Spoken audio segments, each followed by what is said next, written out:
Hare Krishna. From Prabhuji. Srinivas Prabhu. YouTube का live stream चालू हो रहा है क्या? हाँ, I'm starting Prabhuji, and that also I'm starting. Okay. Thank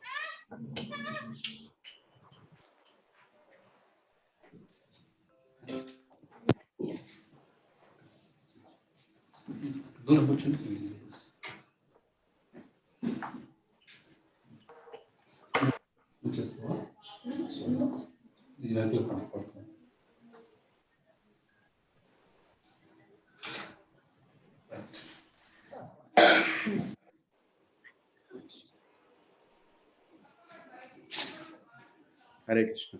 Is it live on YouTube, Prabhuji?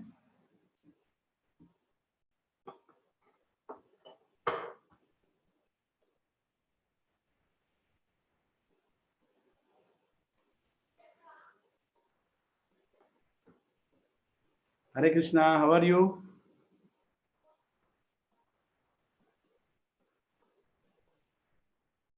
Hare Krishna Prabhu.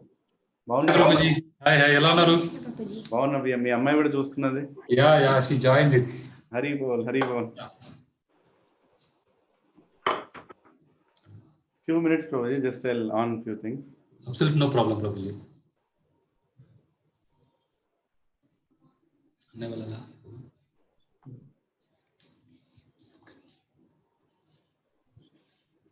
Prabhuji, పిల్లలు ఎలా ఉన్నారు? బాగున్నారు Prabhuji. దేవుడి దయలో బాగున్నారు. Yes Prabhuji. Very good. 1 minute Prabhuji.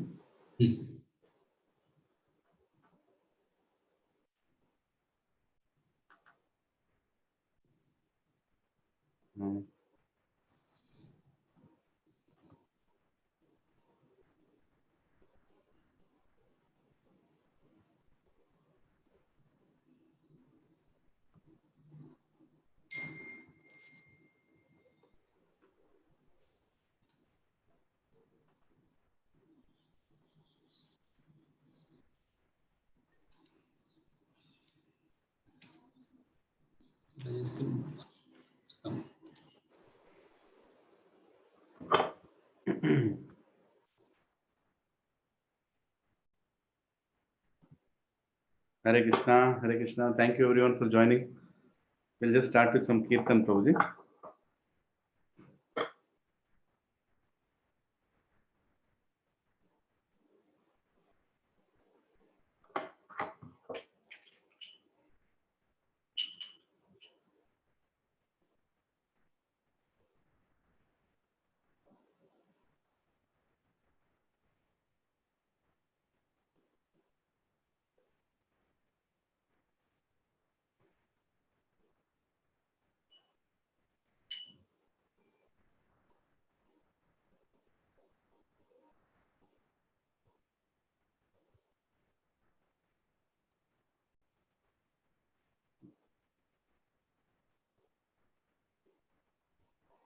Can you all see the presentation, Prabhuji?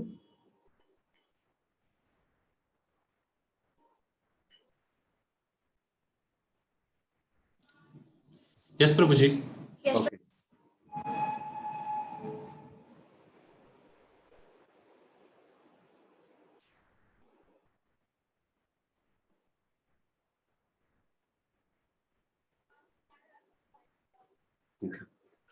So we'll start with some Kirtan Prabhu.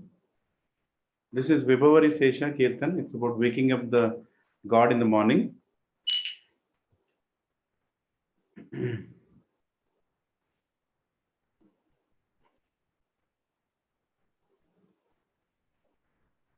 Yeah, Hare Krishna.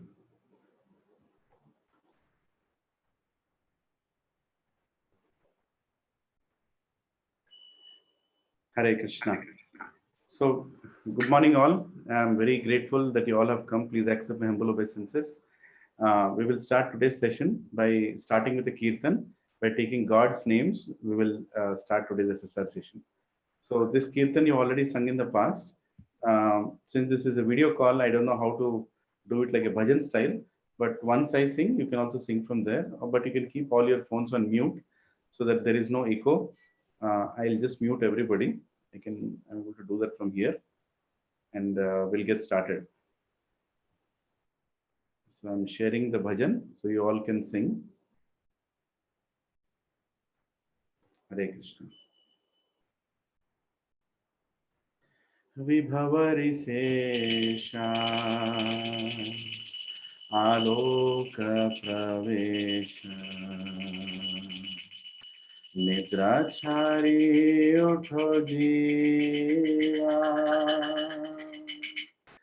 Vibhavarisesha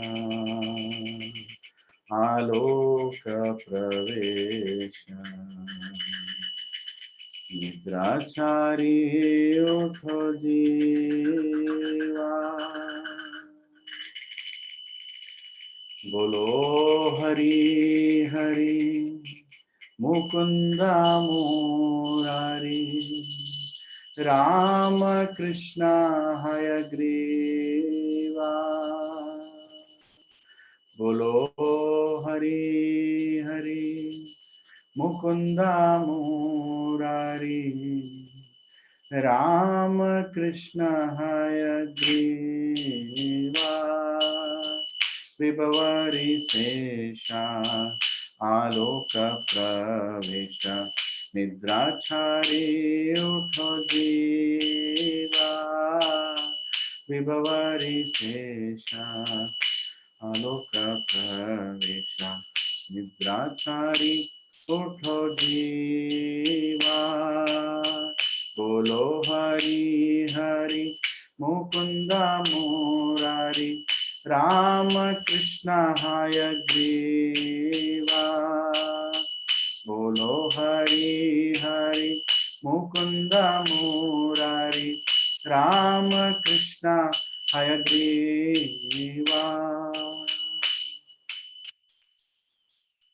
Narsimha Vamana Shri Madhusudhana Brajendra Nandana Shama Narsimha Vamana Shri Madhusudhana Brajendra Nandana Shama Putana Ghatana Kaitaba Satana Jaya Dasharati Rama Putana Ghatana Gaitava Satana Jaya Dasharati Rama Yashoda Dulala Govinda Gopala Vrindavana Purandhara Yashoda Dulala Govinda Gopala Vrindavana Purandhara Gopi Priya Jana Radhika Ramana Bhuvana Sundara Bara Gopi Priya Jana Radhika Ramana Bhuvana Sundara Bara Ravana Takara Makhana Taskara Gopi Jana Vastrahari Ravana Takara Makhana Taskara Gopi Jana Vastrahari Brajera Rakhala Gopa Vrindapala Chittahari Vamsidhari Brajera Rakhala Gopa Vrindapala Chittahari Vamsidhari Yogindra Bandhana Sri Nandanandana Braja Jana Bhayari Yogindra Bandhana Yogindra Bandhana Srinandanandana Braja Jana Bhayari Navinari Radha Rupa Manohara Mohana Vamsi Bihari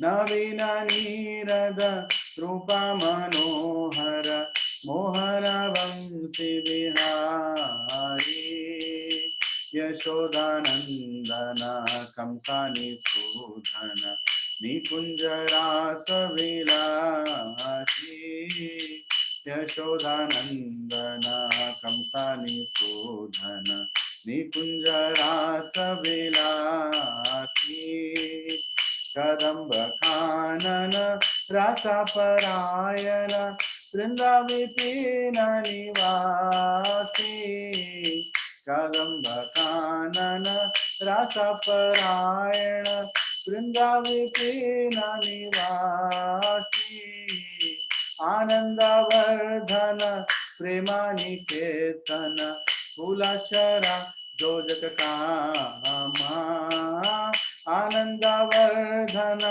प्रेमानिकेतन कुलशरा जोजक कामा गोपाघनाघन चित्ता विनोदन समस्त गुणगण धामा गोपाघनाघन चित्ता विनोदन समस्त गुणगण धामा जमुना जीवन केली परायण मानस चंद्र चकोरा जमुना जीवन केली परायण मानस चंद्र चकोरा नाम सुधारस गाओ कृष्णा जस राखो वचन मन मोरा नाम सुधारस गाओ कृष्णा जस राखो वचन मन मोरा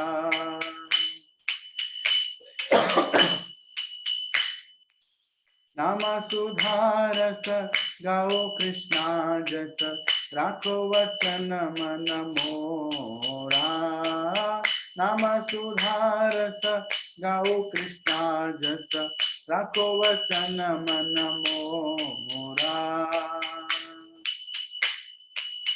विभवारी शेषा आलोक प्रवेश निद्राचारी उठो जीवा विभवारी शेषा आलोक प्रवेश निद्राचारी उठो जीवा बोलो हरि हरि मुकुंद मुरारी राम कृष्ण हयग्रीवा बोलो हरि हरि मुकुंद मुरारी राम कृष्ण हयग्रीवा विभवारी शेषा आलोक प्रवेश निद्राचारी उठो जीवा विभवारी शेषा आलोक प्रवेश निद्राचारी उठो जीवा बोलो हरि हरि मुकुंद मुरारी राम कृष्ण हयग्रीवा बोलो हरि हरि मुकुंद मुरारी राम कृष्ण हयग्रीवा हरे Krishna Krishna Krishna Hare Hare Hare Ram Ram Hare Hare Hare Krishna Krishna Krishna Hare Hare Hare Ram Ram Hare Hare Hare Krishna Krishna Krishna Hare Hare Hare Ram Ram Hare Hare Hare Krishna Krishna Krishna Hare Hare Hare Ram Ram Hare Hare Hare Krishna Krishna Krishna Hare Hare Hare Ram Ram Hare Hare Hare Krishna Krishna Krishna Hare Hare Hare Ram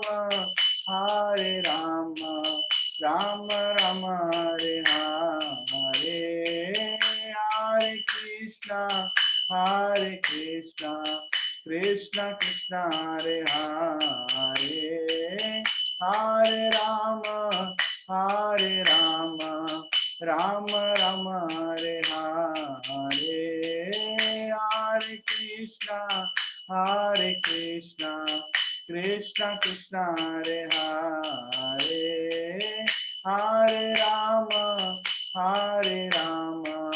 Rama Rama Hare Hare, Vibhavari Shesha Aloka Pravisha Nidrachari Utto Jiva, Vibhavari Shesha Aloka Pravisha Nidrachari Utto Jiva, Bolo Hari Hari Mukunda Murari Rama Krishna Hayagriva, Bolo Hari Hari Mukunda Murari Rama Krishna Hayagriva, Bolo Hari Hari Mukunda Murari Rama Krishna Hayagriva. Let's all say together. Bolo Hari Hari Mukunda Murari Rama Krishna Hayagriva. Shri Krishna Bhagavan ki jai, Shri Baladev ki jai, Nitai Gaur Hari Premanande, Hari Hari Hari Hari Hari Bol.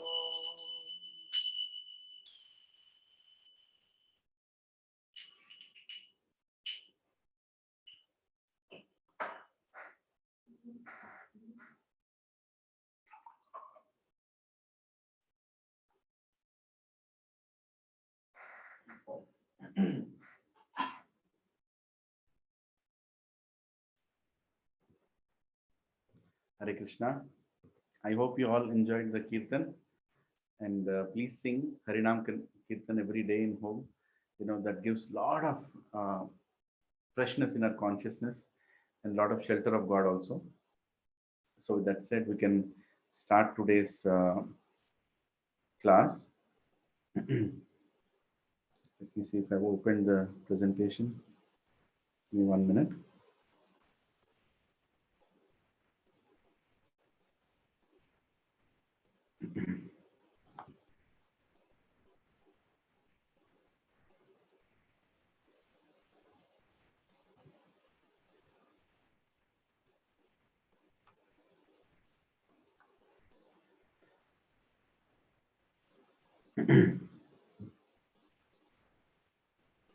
These prayers you're also familiar, and you can also chant along with me. Unlike previously, I used to chant and then used to repeat after me, but this is online. Even I'm learning how to do things online, so you can chant along with me.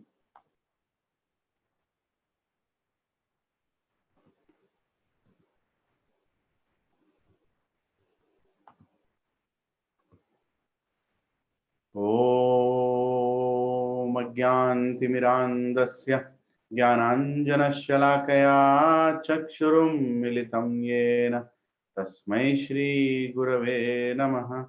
Shri Chaitanya Manobhishtam Stapitam Yena Bhutale Swayan Rupa Kadamahyam Dadadi Swapadantikam Vandeham Shri Guru Shri Yuta Padakamalam Shri Gurum Vaishnavam Shri Rupam Sagrajatam Sagana Raghunathanvitam Tam Sajivam Sadvaitam Savadhutam Parijana Sahitam Krishna Chaitanya Devam Shri Radha Krishna Padan Sahagana Lalita Shri Vishakam Vitamscha.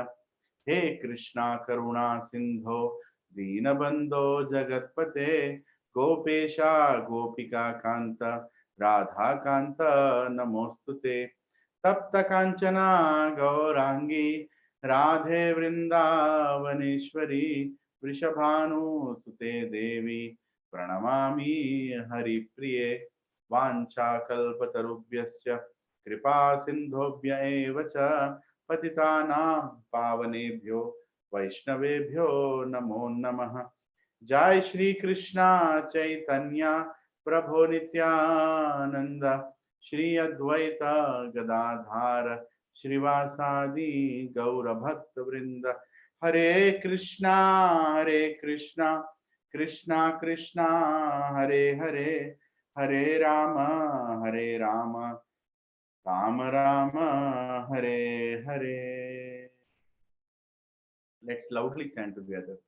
Om Namo Bhagavate Vasudevaya. Om Namo Bhagavate Vasudevaya. Om Namo Bhagavate Vasudevaya. Narayanam Namaskritya Naram Chaiva Narottamam Devim Saraswatim Vyasam Tato Jayamudhire Nashtaprayeshu Bhadreshu नित्यं भगवत सेवया भगवती उत्तम श्लोके भक्तिर्भवति नैष्टिकी। कृष्णाय वासुदेवाय देवकी नंदनाय च नंदगोपः कुमाराय गोविंदाय नमो नमः। नमः पंकजनाभाय नमः पंकजमालिने नमः पंकजनेत्राय नमस्ते पंकजांग्रे। नमो महावदन्याय कृष्ण प्रेम प्रदायते कृष्णाय कृष्ण चैतन्या नामिने गौरत्विषे नमः। नमो ब्राह्मण्याय देवाय गौ ब्राह्मणाहिताय च जगद्दिताय कृष्णाय गोविंदाय नमो नमः। नमः ओम विष्णुपदाय कृष्ण पृष्ठाय भूतले श्रीमते भक्ति वेदांत स्वामी निति नामिने। नमस्ते सरस्वती देवे गौरवाणी प्रचारिणे निर्विशेषा शून्यवादी पाश्चात्य देश तारिणे। जय श्री कृष्ण चैतन्य प्रभो नित्यानंद श्री अद्वैत गदाधर श्रीवासादि गौर भक्त वृंद। हरे कृष्णा कृष्णा कृष्णा हरे हरे, हरे Ram Ram Ram Hare Hare. Let's everybody lift our hands and loudly chant God's names, taking his shelter. Hare Krishna Krishna Krishna Hare Hare, Hare Rama Rama Rama Hare Hare. Hare Krishna Krishna Krishna Hare Hare, Hare Rama Rama Rama Hare Hare. Nupum karoti vachalam pangum langayate girim yatkripaha tamaham vande Shri Guru Dinatarinam Shri Paramananda Madhavam Shri Chaitanya Ishwaram. Om apavitro pavitro va sarvavastram gatopi va yat smaret pundarikaksham sabhyabhyantaram suche. Shri Vishnu Shri Vishnu Shri Vishnu.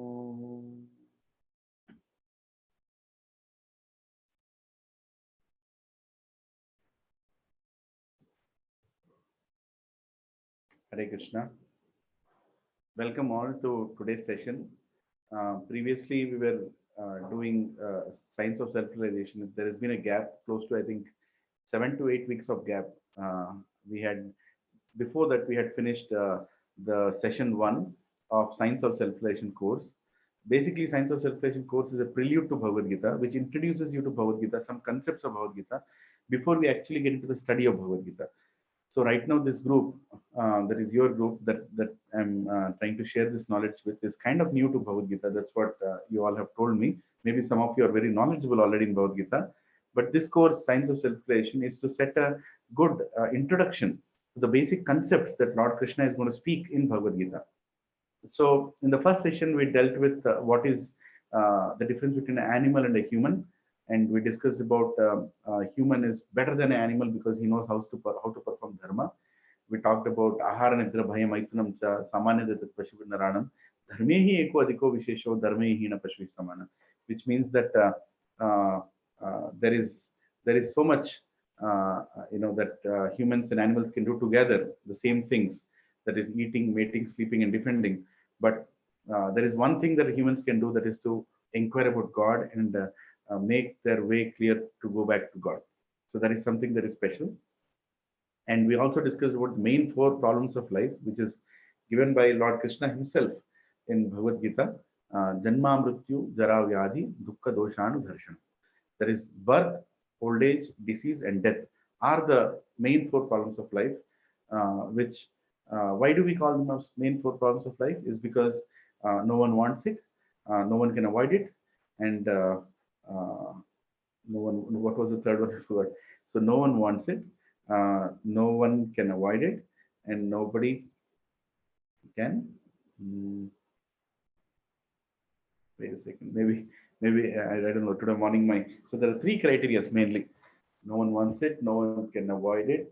It should be for everyone. It's everybody's problem, and it's everybody's problem. Correct. Hare Krishna. Thank you for reminding. Yes, it's everybody's problem. No one wants it, and no one can avoid it. Yeah. So these were the main three criteria of declaring that birth, old age, disease, and death are really those problems. We discussed about that in the first session. And then we went into three more further miseries that nobody can avoid, which is Adhyatmika, Adi Bhautika, and Adi Daivika, which means problems caused by other living entities, problems caused by your own mind, Adhyatmika, Adi Daivika, other living entities, and material nature, which is Adi Bhautika. So there is these three kinds of miseries, and there are these four main problems that we're all dealing with. So the main goal of life is to somehow conquer these problems. Otherwise, we are in the cycle of birth and death. We again and again take birth, we become old, we get diseased, we die. So an animal cannot think all these things. A human being can. No matter how qualified we are, whatever our material degrees are, whether ISB, IIT, or whatever, it doesn't matter. At the end of the day, if we are dying like an animal, taking birth like an animal, then we have not lived a human life. So human life is to inquire about these problems. And religion is a platform which gives you understanding, especially Vedic Sanatana Dharma, which gives you so much information and directly given by God how to crack this problem of Janma Mrityu Jara Vyadhi. Then the second topic that we dealt with in Science of Separation was about, does God exist, right? A lot of times people, they believe in energy called God, or they believe in a form called God, or they believe in some kind of a conception about God. But sometimes when they are questioned thoroughly by their own children, they don't know how to explain that the God exists or not. Maybe some people, they feel that it's an aspect of imagination. God is created by human beings. God exactly doesn't exist. It's all a cosmic energy that's floating around. So a lot of things are there. So we discussed thoroughly in that second session whether God actually exists and how to prove scientifically that God exists. I'm not going to get into the detail of that session. And the definition of God also was discussed. Not that you and me can define who is God. Somebody does some magic gimmicks. It cannot be told as God. And somebody suddenly floats into the air doesn't mean that he is God. There is a whole definition of God given by Parasara Muni, who is the father of Srila Vyasadeva. He gave the definition, and you can refer to that session on session 2 of Science of Self-Revelation to understand the definition of God. And the greatest activity, a lot of people think God does creation and maintenance and annihilation, but more than that, God is not actually bothered about these things that this God's expansions can do. But the most important thing that God is God is the enjoyer. He's the enjoyer of everything. Everything in this cosmic manifestation is only for his enjoyment. Bhoktaram Yagitapasam Sarvaloka Maheshwaram, Krishna says in Bhagavad Gita.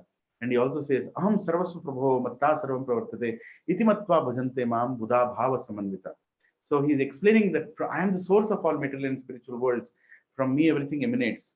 And he also explains that everything is for his enjoyment. And then we went into the session, the third session, about why to believe in scriptures. A lot of times, today's generation especially, we want proof for everything that we see and hear.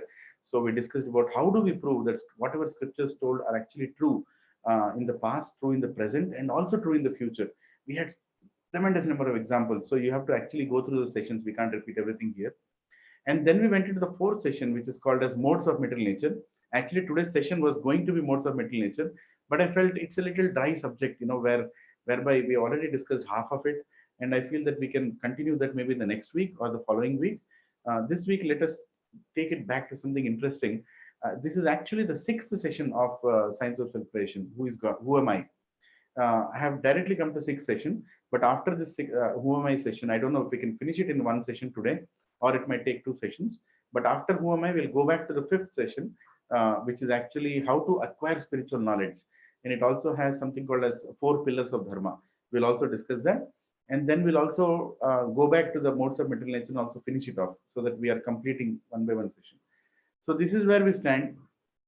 I don't know if some of you today in the session are joining for the first time. I did send this invite out in the in the Bhuvara Swami group also, in case anybody wants to join directly.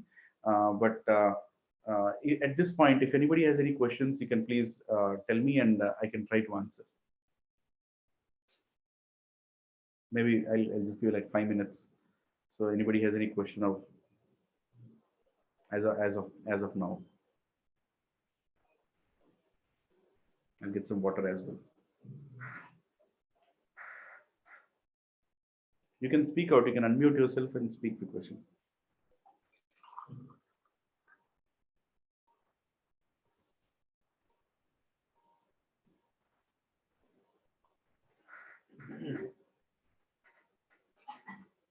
Doesn't look like anybody has any question. So, so we can go forward, I believe. There are some in the chat, I don't know.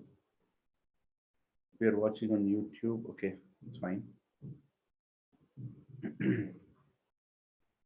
Okay, so now we can go forward with our session, today's session, which is Who Am I? Okay, now this is going to be a very intuitive session. Actually, I would have loved to do this session in person because it's a very interactive session in itself, where I asked a lot of questions to you, but I have to get used to, I think, giving online classes, whereby it's difficult for me to know what you're thinking and what you are wanting to discuss. But any point of time, if you want to say anything, you can just unmute yourself and ask the question, and we can stop there and discuss. See, I want this to be very interactive as much as possible, so that the knowledge goes inside. See, most of the time we are given Vedic knowledge as one person is speaking, everybody is just listening. They don't question, or they're not given an opportunity to actually apply their thought process, their interpretation, their perception. You have to clear those things, because spiritual knowledge has to be accepted with due diligence, with a lot of investigation, and with a lot of lot of thought process, study. We study Vedic scriptures, we don't read Vedic scriptures. Yeah, but yes, the questions are mostly asked in the mode of inquisitiveness, not in the mode of challenging. So I'm here to try to answer as many questions you may have. So please, let's make it more interactive. Or at the end of the session also, I can keep more time, for asking questions and answers. So now I'm going to share a presentation. We'll do a presentation in parallel.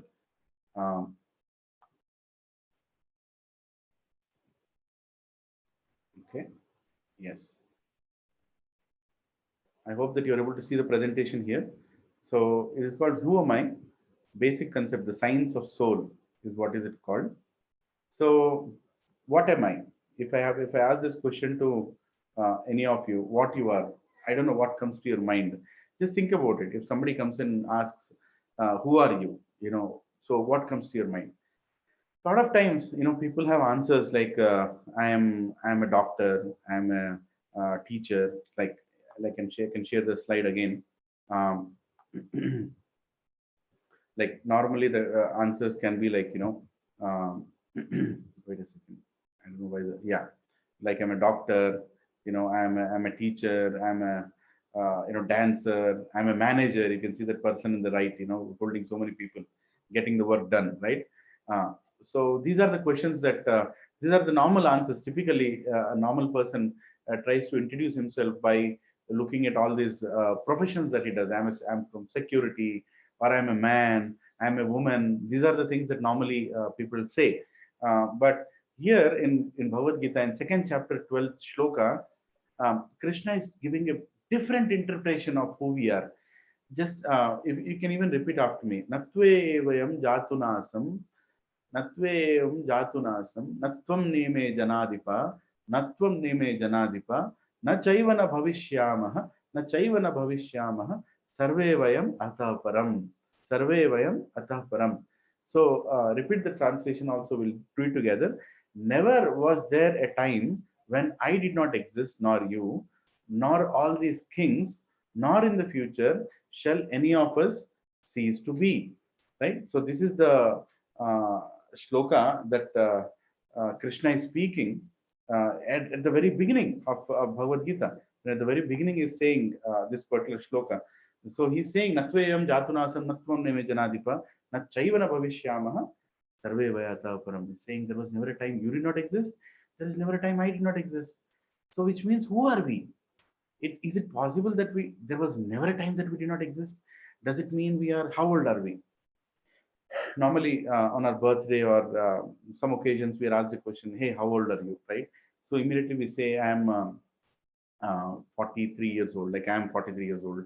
Or somebody says I'm 45 years old, somebody says I'm 20 years old. There might be some children watching this video right now. They might say I'm 7 years old, I'm 6 years old, right? So in the word itself, we are saying old. I am this much old, which means I'm so much already used, right? So which means I'm already 43 years old, meaning my body is 43 years old. Like what you can see me right now, I am 43 years old. That is how people interpret themselves. But actually, they're also saying that I am not old, my body is old, right? So here Krishna is saying that we are not this body. We are somebody who has always existed along with him. Like how old is God? As much old as are we also, because we are part of God. We are so old, but we are changing bodies again and again, and we are forgetting what we were there in the last body. That's it. That's another aspect that we'll discuss as we go forward. But the big difference between us and Krishna is Krishna remembers every body that we have taken, but we only remember this body, right? Krishna says in Bhagavad Gita, Sarvasya chaham smriti sanniveshto matta smritir jnanam apohanam cha. Matta smritir jnanam. So remembrance, forgetfulness, and knowledge. All these three things I'm giving. So he only gives the forgetfulness for us to forget what we were in the previous life. So who are we? The question is, who are we? Well, we are definitely not this body, because the body is going to go away one day, right? I mean, like I might get old, or I might even die at any time. As a child, as a old, there is no age for death. Death comes to anybody at any time. Especially, we are right now taking this session in midst of a huge pandemic, Corona, which is spreading around the world, and who knows who is going to die any day. It is a chaotic atmosphere. At the same time, who knows, we might live for a longer time, right? Nobody can just scare us saying that Corona is coming, so you're going to die. No, how we are going to die is completely different for each single body that is already written at the time of our birth itself, right? Now, in midst of so much coronavirus, such a very disheartening calamity that happened in Vishakhapatnam, where the gas plant happened and so many people died. It is so sad, so many people are still dying there. So many people are affected by the gas leak. Who expected? Now, they might also be scared at that time with all the masks on, saying that, okay, I'm putting the mask on, so Corona will not come. What to speak of Corona? Some other gas came and it killed everybody, right? So how death is going to come is something that nobody can say, but the death is not for us. Death is only for this body. This is what Krishna is telling. And this aspect is the foundational topic of spiritual life. If anybody says I'm practicing spiritual life and he doesn't understand that he is a soul, or or the soul, or the nature of soul, that it never dies, then he has not started his spiritual life. You can recite the entire Bhagavad Gita slokas in and out, but if you don't, but you're not fundamentally accepting that we actually never took birth, we actually are never going to die. There was never a time that we did not exist. Krishna is saying, right? There is never a time that we did not exist, and there will never be a time when we will not exist. Even after this body goes away, we are still there. The same person, you are still there, and you are going to take maybe another body. But we don't want to do that, right? I mean, by practicing proper spiritual life, we want to get out of this cycle of birth and death. That's something that we have a facility given by Lord Krishna in Bhagavad Gita, that when we revive our consciousness and we're ready to go back to spiritual world, he will hold our hand and take us back. We don't have to take another birth. But in this bodies, if you're continuing, whether it's the body of an animal or a bird or a plant or a tree, or there were 8.6 million species, Krishna explains that we have choice of getting into those bodies. So it's up to us. So this is a foundational aspect of Bhagavad Gita. If I can share the screen again. Wait a second. Yeah. So if I can, so you can see this is the foundational aspect. This shloka comes in the beginning, and it talks about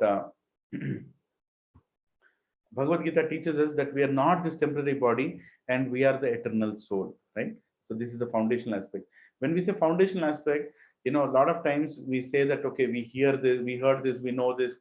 Prabhu, we know, that we are the soul. Ye kya naya? What is the new thing that we are, that you're telling me? Like that, some people might say. But my question to such people will be, how many decisions you made during your life or today, which are relevant to your soul? Tell me.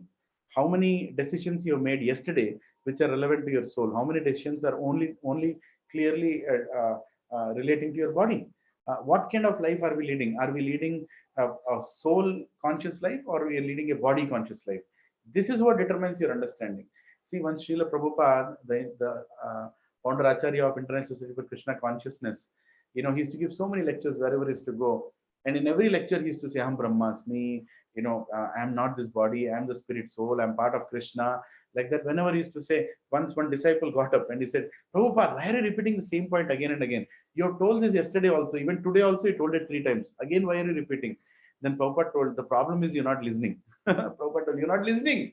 That, I'm telling you have the soul, but you're still leading a bodily conscious life. Meaning, I'm trying to settle down. I'm trying to have a nice property. I'm trying to have good education, wife, children. This is all bodily consciousness, got nothing to do with soul. Well, does it mean that we should not do bodily conscious activities? We should do, because we have a body, we have to eat. Without eating, this body is not going to survive. Just like a car doesn't function without fuel, we have to give fuel to the car to go forward. In the same way, this body has to be maintained. And this body is also not ours, by the way. You and me did not construct this body, right?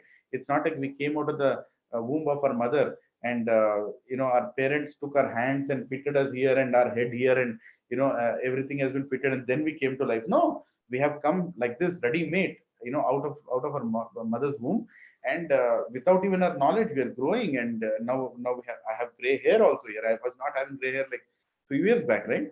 And we are growing, we'll become old, and when the right time comes, we also will go to leave the body. So there is somebody who is actually designed all these things, and these things are happening in a very methodical fashion, which nobody can change. Nobody is becoming younger from older. Everybody is becoming older from younger, right? So there is a clear pattern, laws of nature, which are being followed against this body. So we should understand that Bhagavad Gita is a very, very fundamental knowledge, right? So and especially Bhagavad Gita gives the most fundamental knowledge in the beginning, where it says about you are the soul. And Krishna explains and spends so much time. If you read the second chapter of Bhagavad Gita, which when we finish the whole Science of Self-Creation course, we are going to get into the detailed study of Bhagavad Gita, shloka by shloka. Then you'll actually understand how much time Krishna spent in the beginning to explain Arjuna that we are not this body, we are the soul. Especially you all, everybody Krishna is explaining, you're all souls, you're not this body. So he is spending so much time, and then he starts answering questions of Arjuna. In the beginning, Arjuna did not ask soul knowledge, but Krishna made sure that he gave soul knowledge before he started answering different questions of Arjuna, right? So, but we keep forgetting. So important thing is, after attending this session today, we should, whenever we go in front of the mirror, we should actually look at ourselves and think, am I this body that I'm looking at, or am I something beyond this? Because this body is changing day by day, and it is going to die one day. But what about me, right? So here we're going to take a nice example of a great personality to understand, the importance of knowing this knowledge, right? So we'll go forward here. Yeah. So there is somebody. So who is not dying? There is somebody called Lomasha Rishi. I don't know how many of you have heard about this Lomasha Rishi. Now, this Lomasha Rishi, one second. Yeah. So this Lomasha Rishi is a very extraordinary person. Why? Because he got a benediction. He got a word from Lord Brahma that he is going to live for so many number of days, as many hairs he has on his body. So many number of days. But what kind of days? Not our kind of days, the 24-hour days. You might think, what is the greatness about it? Only so much hair one person has. No, but Lomasha Rishi's days were equal to Lord Brahma's days. So what is Lord Brahma's day? As per the Vedic computation, Brahma's one day is equal to 4.3 billion years for us, right? I'm telling you, 4.3 billion years. So we know thousands. So children on the call, so how much do you know? So tens, hundreds, thousands, then 10,000, then lakh, then 10 lakhs, then 1 crore, then 10 crores, then 1,000 crores is called 1 billion, right? 1,000 crores. And then 4.3 billion years is one day of Brahma, right? 4.3 billion years. Now 4.3 billion years means one day. Now what about his night? Hare Prabhuji, I thought day is only day. No. Just like our morning and night, even Brahma is a morning and night. So 4.3 billion years is one day of Brahma. And then 4.3 billion years is another night of Brahma. So day and night together is 8.6 billion years. 8.6 billion years is 124 hours of Brahma, right? And so how long is Lomash Rishi going to live? He's going to live for 8.6 billion years into the number of hairs that he on his body. And by the way, the word Lomasha also means a hairy person, meaning he has too much hair on his body, right? Some people have hair everywhere on the body. Some people don't have that much hair, but Lomash Rishi was a very hairy person, which means how long is he going to live? Lomash Rishi is going to live for, we can't even imagine, right? Billions of years in that body. He has been given that benediction by Lord Brahma. So one day Lomash Rishi, he's a very enlivened rishi, and he had a lot of disciples, and he had a nice ashram, and he was doing tapasya. He was meditating on the lotus feet of Vishnu, and he was doing tapasya, chanting Hare Krishna, Krishna Krishna, Hare Hare, Hare Ram, Ram Ram, Hare Hare. Like that, he was chanting God's names, and he was very much immersed. And at that time, his disciples saw that there is this so much sun, beaming on his head.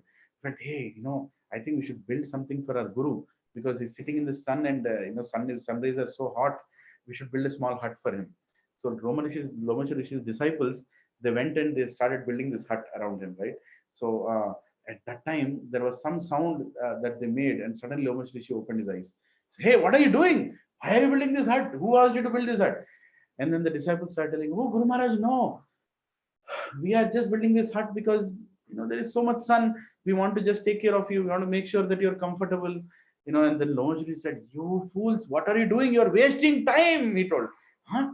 The disciples said, what? We are wasting time? Guru Maharaj, you have so many years to live, and you are telling that we are wasting time? And then Lomash Rishi said, yes, we are wasting time. This body can die anytime. Brahma has only given me what? He has hardly given me some billions of years. That's all. And it is going to get end. With every passing, with every sunset, we are one day closer to death. Can you all repeat after me? With every sunset, yeah, repeat. With every sunset, we are one day closer to death. Yes, that is true. Like today is 10th of May. We are one more day closer to that particular date, whatever the date is, right?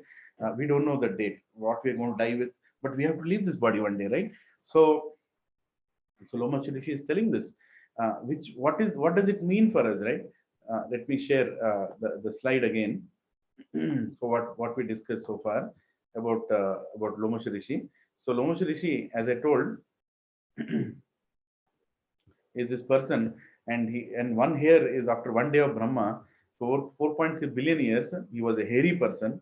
So his disciples were building a hut, and Lomash Rishi's disciples did that, and he shouted, fools, don't waste time building houses. Time is running fast. Get self-realized before you die, right? So you can imagine, just think how intelligent people in this Kali Yuga are, that they're building all these big buildings, and they're thinking, oh, I'll settle down in this building, it will remain forever. A fool, you are not going to remain forever. What to speak of that building?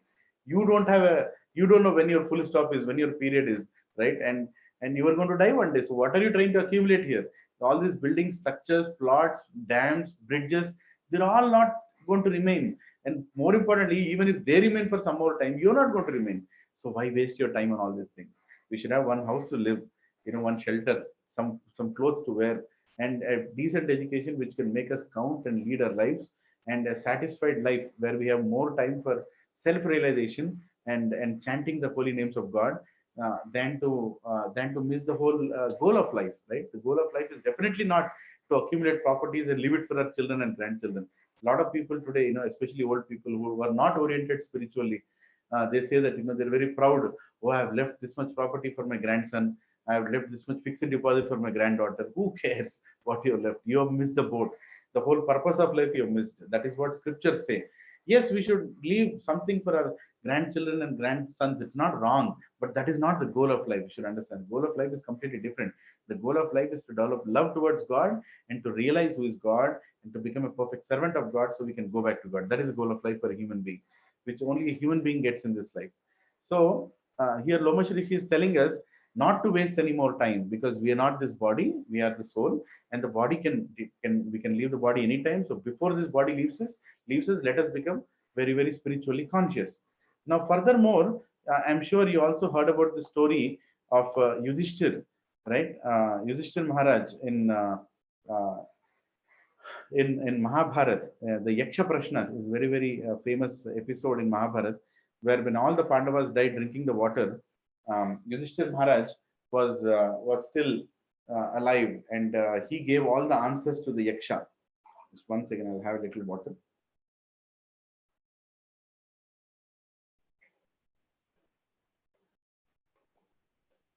Yeah.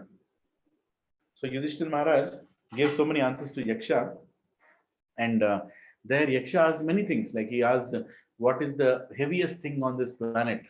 Right. So Yudhishthir Maharaj said, "Debt alone is the heaviest thing on this planet." Right. Like that, he has many questions, very intuitive questions for us to learn from Yudhishthir Maharaj's answers. And one of the questions that he asks is, "What is the most amazing thing in this world? What is the most amazing thing?" Right there Yudhishthir Maharaj answered, this is a shloka, you can all repeat after me. Ahani ahani bhutani, repeat after me. Ahani ahani bhutani gachanti hi amalayam, gachanti hi amalayam, sesha stavaram icchanti, shesha stavaram icchanti, kim ascharya matah param, kim ascharya matah param. What does it mean, right? So here Yudhishthir Maharaj is telling, ahani ahani bhutani means hundreds of people. Ahani ahani bhutani, hundreds of people.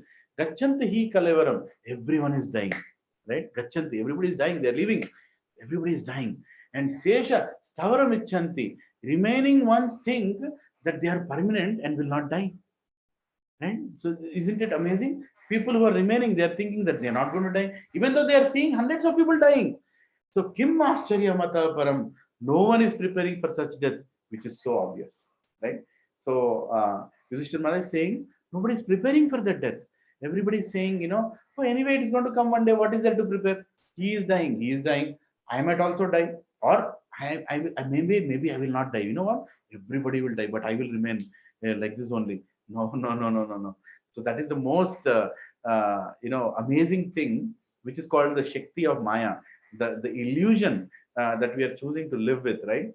A human being is still in illusion, saying that I'm not going to die, but he is forgetting that he has taken birth. What does it mean that? What does it mean that he has taken birth? Which means he died before. That is the reason he took birth again, and again he's going to die here, and again going to take birth, right? So Yudhishthira Maharaj is saying, even though so many people are dying right now, look at the situation. How many? 260,000 people have died due to corona all over the world. Maybe the number is growing today. I don't know what is today's latest number, but so many people have died. How many people have become serious about spiritual life? Just look at our own community, My Home Avatar, or look at any other your family members, or look at your colleagues that you're working on with the office calls. How many people are actually questioning, hey, why am I dying? And what is this? And what happens after death? And is it something that I can avoid? I can come out of it? Oh, maybe a vaccine can help me. Vaccine, how much can a vaccine help anybody? A vaccine is only going to maybe postpone the death, but no vaccine can stop, right? Recently, we celebrated Narsimha Chaturdashi, right? There, Hiranyakashipu, one big demon, he thought that, I can defeat death. He took a big comprehensive insurance policy, that too directly from Lord Brahma again, right? He took and he told, nobody can kill me in the house, kill me outside the house, no animal can kill me, no human can kill me, nobody can kill me in the day, no, not in the night, not with a weapon, right? He just went on, and not in any month of the year. He cannot kill me in January, February, March, April, May, June, December. None of the months. He cannot kill me on Monday, Tuesday, Wednesday, Thursday, Friday. Like that, he just went, and he kept a huge insurance policy, right? Which nobody can defeat. And then everybody were scared that how is this person going to be killed? But nobody can be more smarter than Krishna himself, right? So when the devotee Prahalad called him that, hey Narayan, please come and help me, then immediately Narayan appeared, following every clause of that insurance policy. He came when it is not night, neither it is day, which is exactly the dusk, just before the sunset. He killed him on the dahliz, on the right at the door, which is neither inside the house nor outside the house. And he killed him in a month, which doesn't exist in every year, right? There is something called Adhika Mas, right, which comes once in 4 years. right? So what Krishna did, he took out little time from every day, and he created a completely another new month, which only comes once in 4 years. Actually, our English calendars, they're scientifically somehow made, but they actually don't calculate the real time. The real time is in Vedic calendars. So this additional month is created, and in this additional month, he came, and in this additional month, every day is additional. So it's not like a usual day. So he followed all the insurance policies, and he came and he killed him with his nails, not with any weapon, right? And he was neither a man nor an animal. He had a face of a lion and a body of a huge, powerful man, right? So this teaches us a lesson that don't try to run behind vaccines, because no vaccine can stop us from leaving this body. Instead, use this body to become self-realized. Let's use this body for something which is more productive and which is more useful, rather than trying to become Hiranyakashipu, trying to create more and more facilities to avoid death. Like I have taken a flat just beside Apollo Hospital, so I'm secure. You're not secure. You're more vulnerable to infections, because Apollo is filled with infectious people, right? So have some intelligence. Let's not waste our human form of life for trying to become eternal with this body, which is never going to happen. But our soul is eternal, right? So as we move forward, we should understand what kind of a life we are leading. So let's take a glimpse. Try to relate to. Now, the next slide is going to be a little fun slide, where I want you to relate to what personally our life is today, right? So let's try to see how much we are actually leading whatever I'm going to mention in this next slide. So we are busy. We are busy to achieve today. What are we busy to achieve today? High education. As soon as we take birth, our parents want us high education. No problem with education. We should have high education. But what is the education primarily for? Happy job. Does a happy job exist? 23 years in industry, I have not seen any happy job so far. So yes, I'm happy at job because I'm trying to be Krishna conscious, but there is never a job that keeps you happy, saying that okay, everything you like you're doing.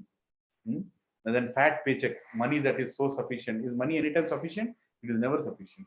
We want this much, and again a new requirement comes, and a new desire comes, and a new expectation comes. If nothing comes, our neighbor's salaries increase, so we are sleepless now. That hey, what is this? I am not getting better than him. So fat paycheck, right? That is what our parents and the society expects us. So high education, happy job, fat paycheck, resulting in what? Love life. Should be beautiful love life, like romantic, filled with nice film songs, and we're running in Ooty and Kodaikanal. Has it happened? I'm sorry, that is not the way life is. That is a movie show. That is how so many Bollywood movies, Tollywood movies, they show it. But go and see the lives of the cinema actors. You'll understand how much love life is there in their life. Most of them commit suicide at the end of the day. The only people who are happy on this planet, let me tell you, Prabhus and Matajis, are devotees of Krishna. Whether it is husband and wife, whether it's for parents, children, when we all are devotees of Krishna, then we can be happy. Then love is in the center of that family. But when Krishna is not there, there cannot be any love. Even though it looks like love, it's temporary, it's lust, and we try to judge each other. We expect too much from each other, which is not possible to be given by each other. So we'll discuss the aspect of love within a family a little later. But you understand, what are we expecting? We are trying to achieve high education, happy job, fat paycheck, love life. Can anybody tell me what is next?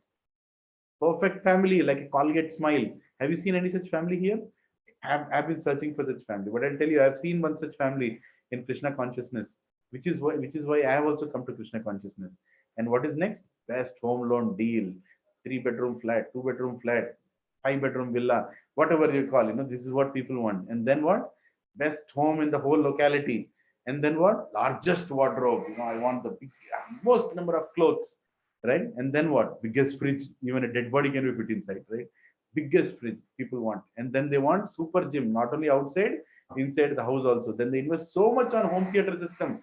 I want this camera, this speaker here, this speaker there. And the funny part, I'll tell you, people invest so much time and money fitting that system, buying that system, buying all the CDs for the system. But the job of the IT job which made them buy that system will never allow us to even use that system. So many home theaters in the house are being used as places to dry clothes. Nothing much more happens. Well, that is the reality, right? But we are thinking that we'll enjoy. Next best home loan. Now next best car loan. Then after car loan, come on, now it's the time to party, and now it's the time to travel around the world. Okay, now I have money, I'll go to Malaysia, I'll go to the nearby countries whenever I get a chance, and then insure everything, including our dog in our house, right?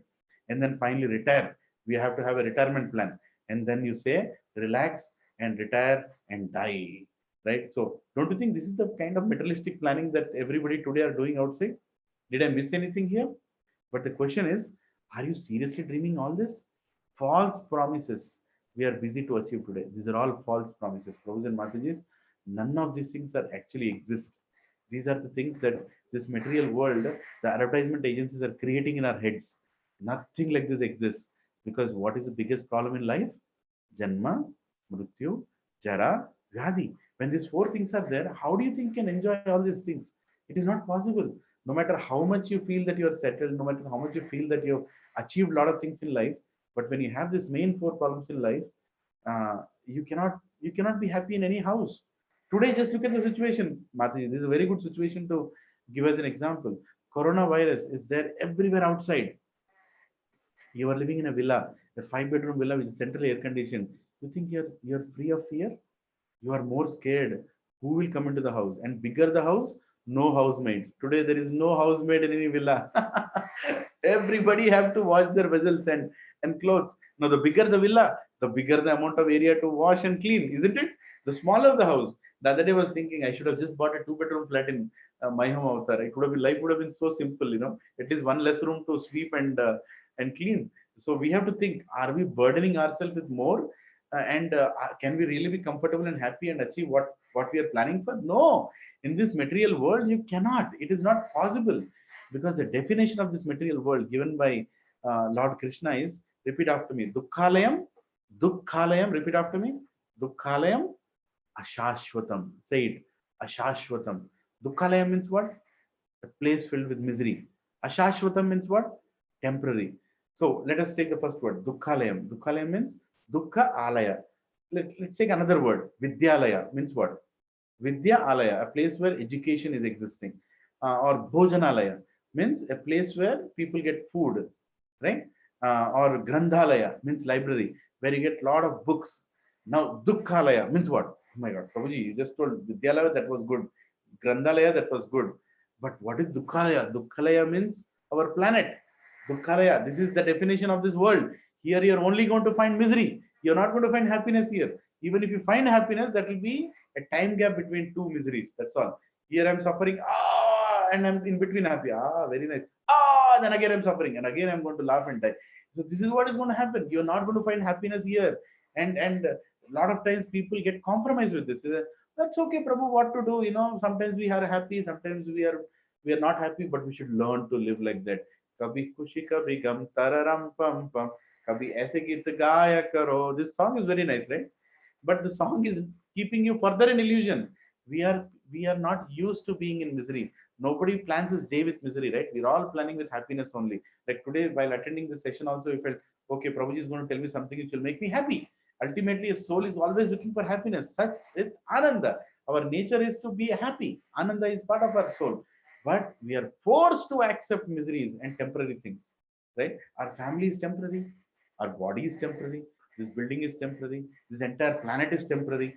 Everything is being annihilated. So how can you be happy? How can you be happy when everything is temporary? It is not possible to be happy. So you should understand that we are living in a place which is dukkhalaya shashvata, declared by the manufacturer. Huh?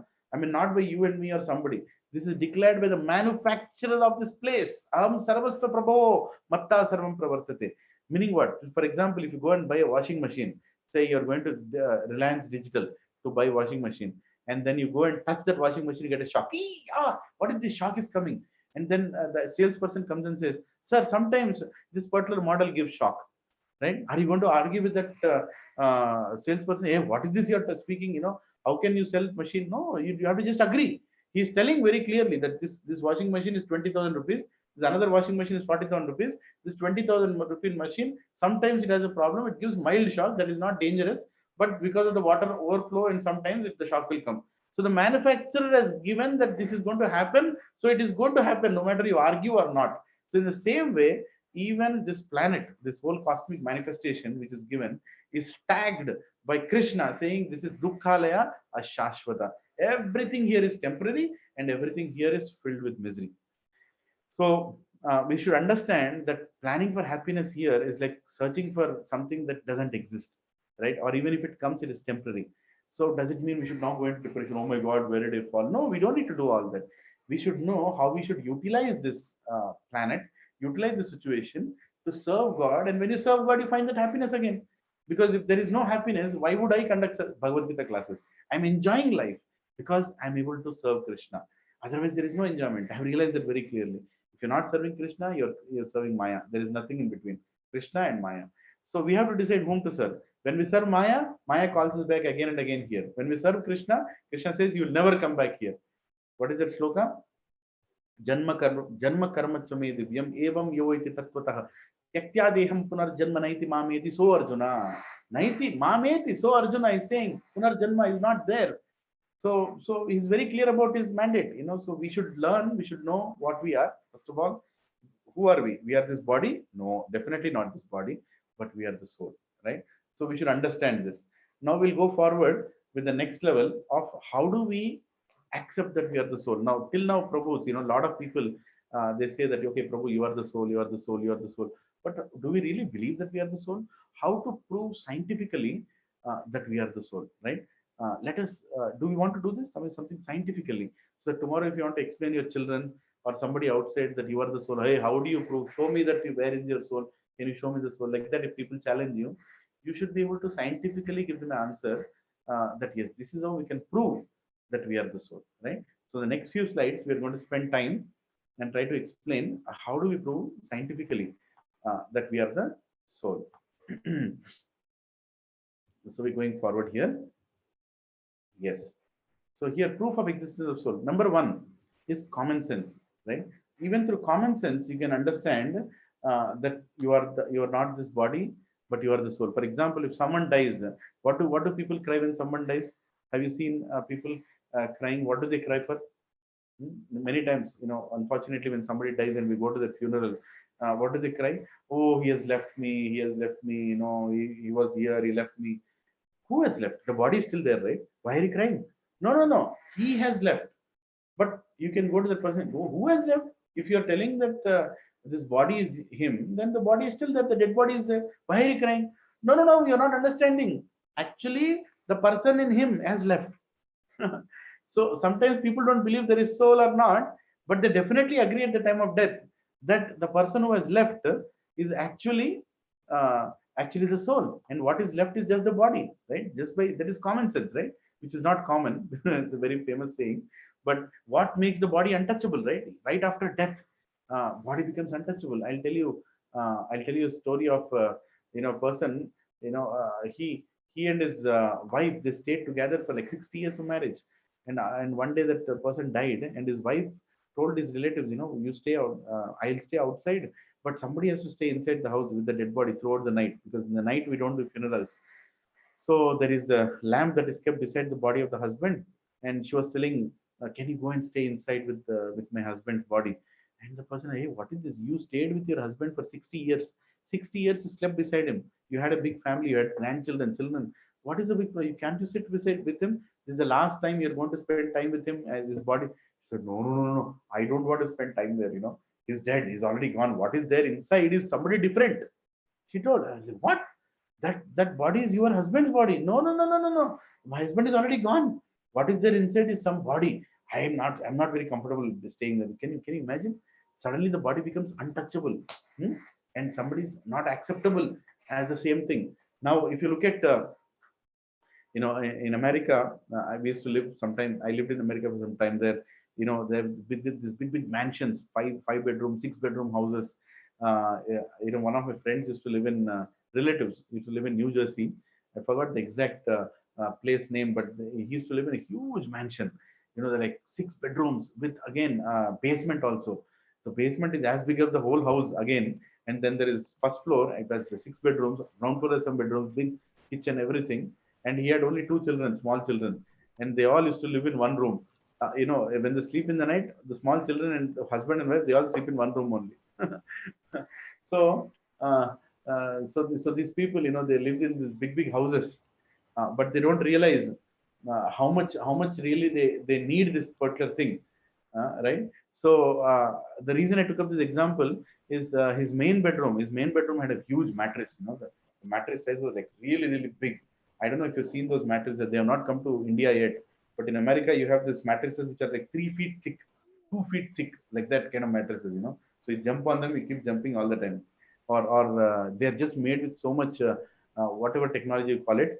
So they're very thick mattresses, and they're very, very possessive to those people, those mattresses. They don't allow anybody to sit on it, and nobody's allowed to drink anything on it, because if it falls, the mattress will become spoiled. It's thousands of dollars worth mattresses, like that. And as soon as he dies, I asked my friend, my relative, I asked, if you die tomorrow in this house, on that bed, what do you think your wife will do? Allow you to sleep on that bed? She'll immediately call the neighbors and remove my husband's body from that mattress. The mattress is very important for me. You will be kept outside the house.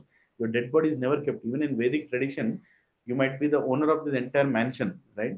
For example, just for example's sake, there is big builder, of this big gated community or any gated community. He's a big person. He might have a big mansionic house, but if he dies one day, do you think he'll be allowed to stay in that house? Do you think his dead body will be allowed in this community? No, not right outside the gate. The dead body is kept. You have to stay outside, and the dead body is kept on grass. There is this special thing that comes with 2 long sticks and few small sticks, and they come and make your bed in like 2 minutes. The bed is made, and there is grass, kusha grass kept on it, and your body is kept on. Say, this is your bed. What about my bed in New Jersey, my mansion, my big bedroom? No, no, no, no, no, no, no. All those things are not yours. Your family is going to enjoy that, or it will be enjoyed by somebody else, or it will be thrown outside. But you have no right now. So our body, what we think is so special about ourselves, will be thrown out of the house within few hours of we dying. So the same body. So the common sense should say that we are something different. We are not this body, isn't it? So the first thing that I told is when someone dies, how we cry. And second thing that I told is it becomes untouchable. And third thing I told is how sacred is a dead body. Dead body is not appreciated by anybody, isn't it?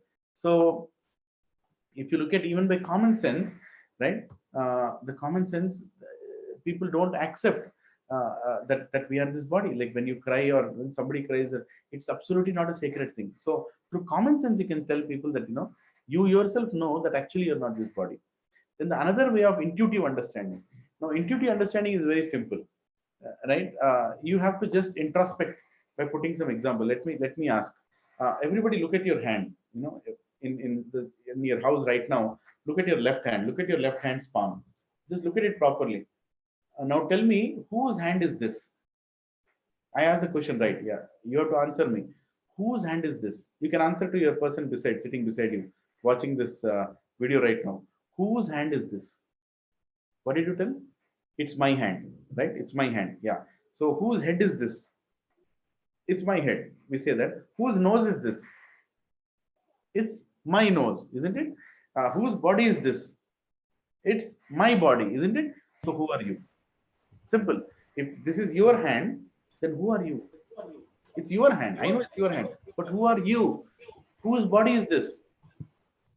It's my body. But who am I?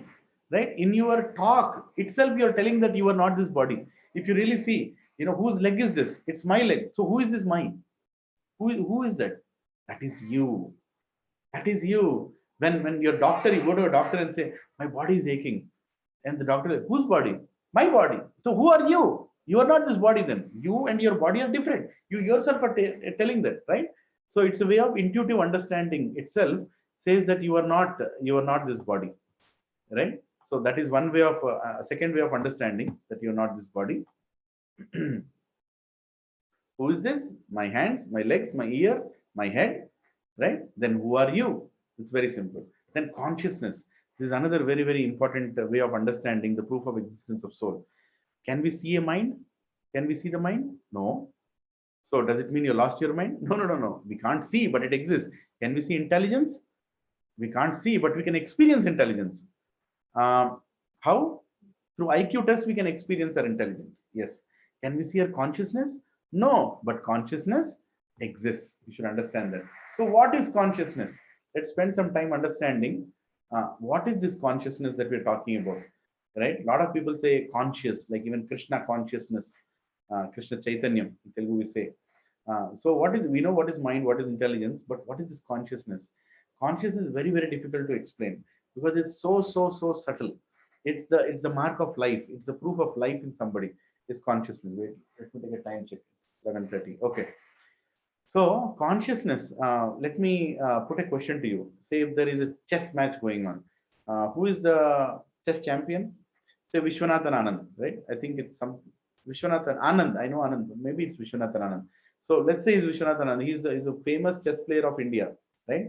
Now, if Vishwanathan Anand is playing chess with a supercomputer, right? So there is a supercomputer which also is designed to play chess, and Vishwanathan Anand is also playing the chess, and Vishwanathan Anand wins that match. Vishwanathan Anand wins that match. Will Vishwanathan Anand be happy? Yes, he'll be happy. He'll be, oh, I defeated a supercomputer. Will the computer cry? Prabhuji, how can the computer cry? Well, computer can't cry because it's not conscious, right? Or for example, if the computer wins the match, will Vishwanathan Anand cry? Of course he'll cry. Say, what is this life? I'm a worldwide champion, but I lost match to a stupid computer. But the computer, is it going to be happy? Ha ha! The keyboard is flying, the mouse is flying. Oh, I have defeated Vishwanathan. Does it cry like that? Or does it become happy like that? No. For a computer, there is no consciousness, right? So consciousness is a proof of a living being inside. But it cannot be explained, in simple words. I give some examples of how the consciousness works, right? So even children can remember this. How if somebody has to define consciousness, what is consciousness? Consciousness is like, is a computer conscious? No. Is a mic conscious? No. Is a gun conscious? No. Is a chicken conscious? Yes. Chicken is conscious because it's a living entity. It's not like anything else, right? Is a plant conscious? Yes. Wherever there is light, there should be a source of that light. Similarly, wherever there is life, there has to be consciousness and symptom of that life, right? So you have to understand that wherever there is light, there has to be a source of that light. Are you agreeing with this? Light doesn't happen by itself. I open the window, the light comes from outside. In the night, I open the window, light goes from inside. I have a tube light inside. So there is a source of a light which is very, very clear, right? In the same way, wherever there is life, there is consciousness. There is sign of consciousness. And wherever there is consciousness, there is life, vice versa. So you should understand that consciousness and our existence, our life are very, very similar. So soul is that consciousness. Soul is that consciousness, right? When you hold a gun, gun doesn't have consciousness, but the soul holding that gun has consciousness, right? So now let's go to the next way of understanding the existence of soul. There are many, many more ways, but this is a very interesting one. The next one that is coming is, how do we prove near-death experiences, right? Out of body experiences. I don't know how many of you have heard about this. It's called NDE or OBE. It's very famous. If you go on the internet, people have died and they have woken up, right? Like practically, clinically, they are proven that they are dead, right? But then suddenly they wake up.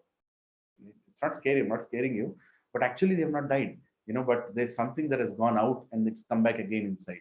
Okay, let me ask this question. How many of you, while sleeping, how many of you were sleeping and suddenly you felt you've fallen down, you've fallen down like this, and then you suddenly get up. Hey, what is this? Like suddenly you feel that you've fallen from a high surface to a lower surface. Anybody in the call? You can unmute and tell me that you've actually fallen in the sleep.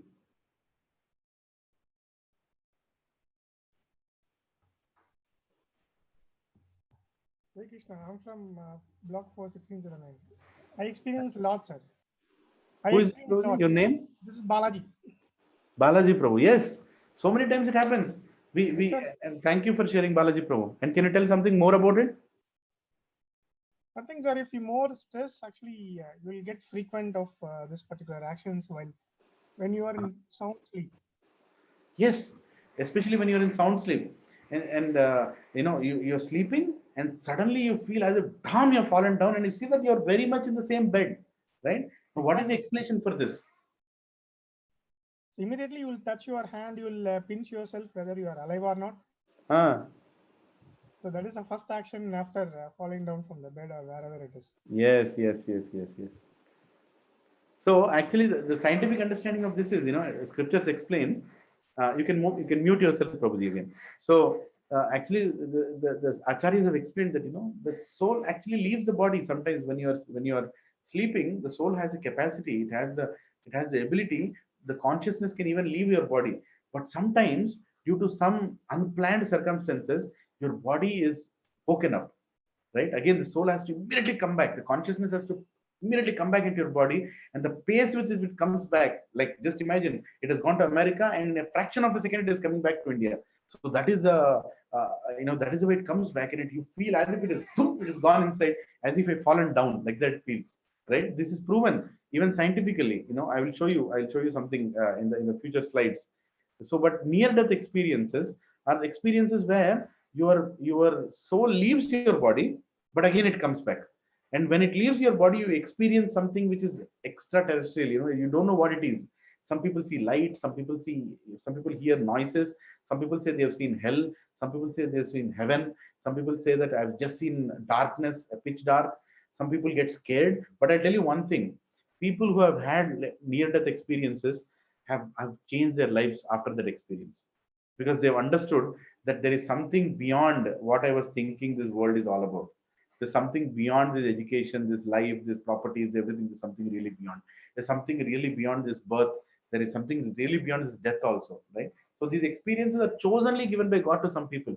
I'll say they're fortunate or unfortunate, whichever way you call it, but they are made to realize. In most 99.99%, why to say 99? 100% of them become devotees right after that experience. It has happened to one of my friend also. I'll show you his picture now.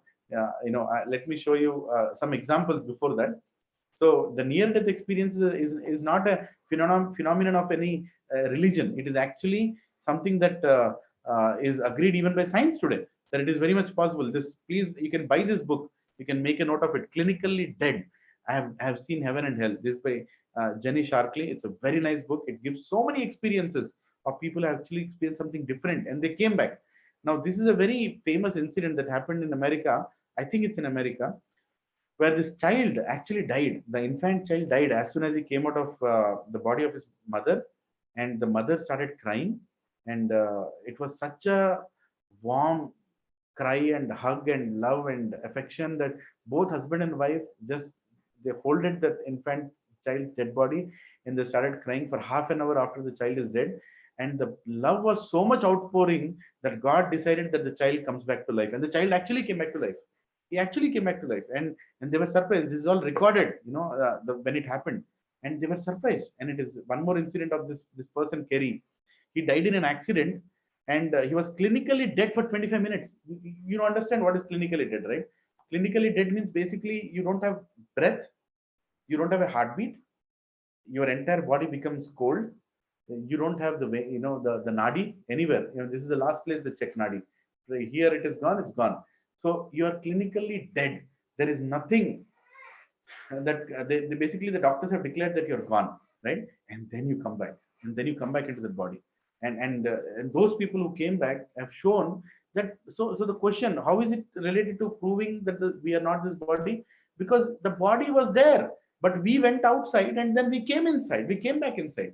And I'll tell you one more very famous example.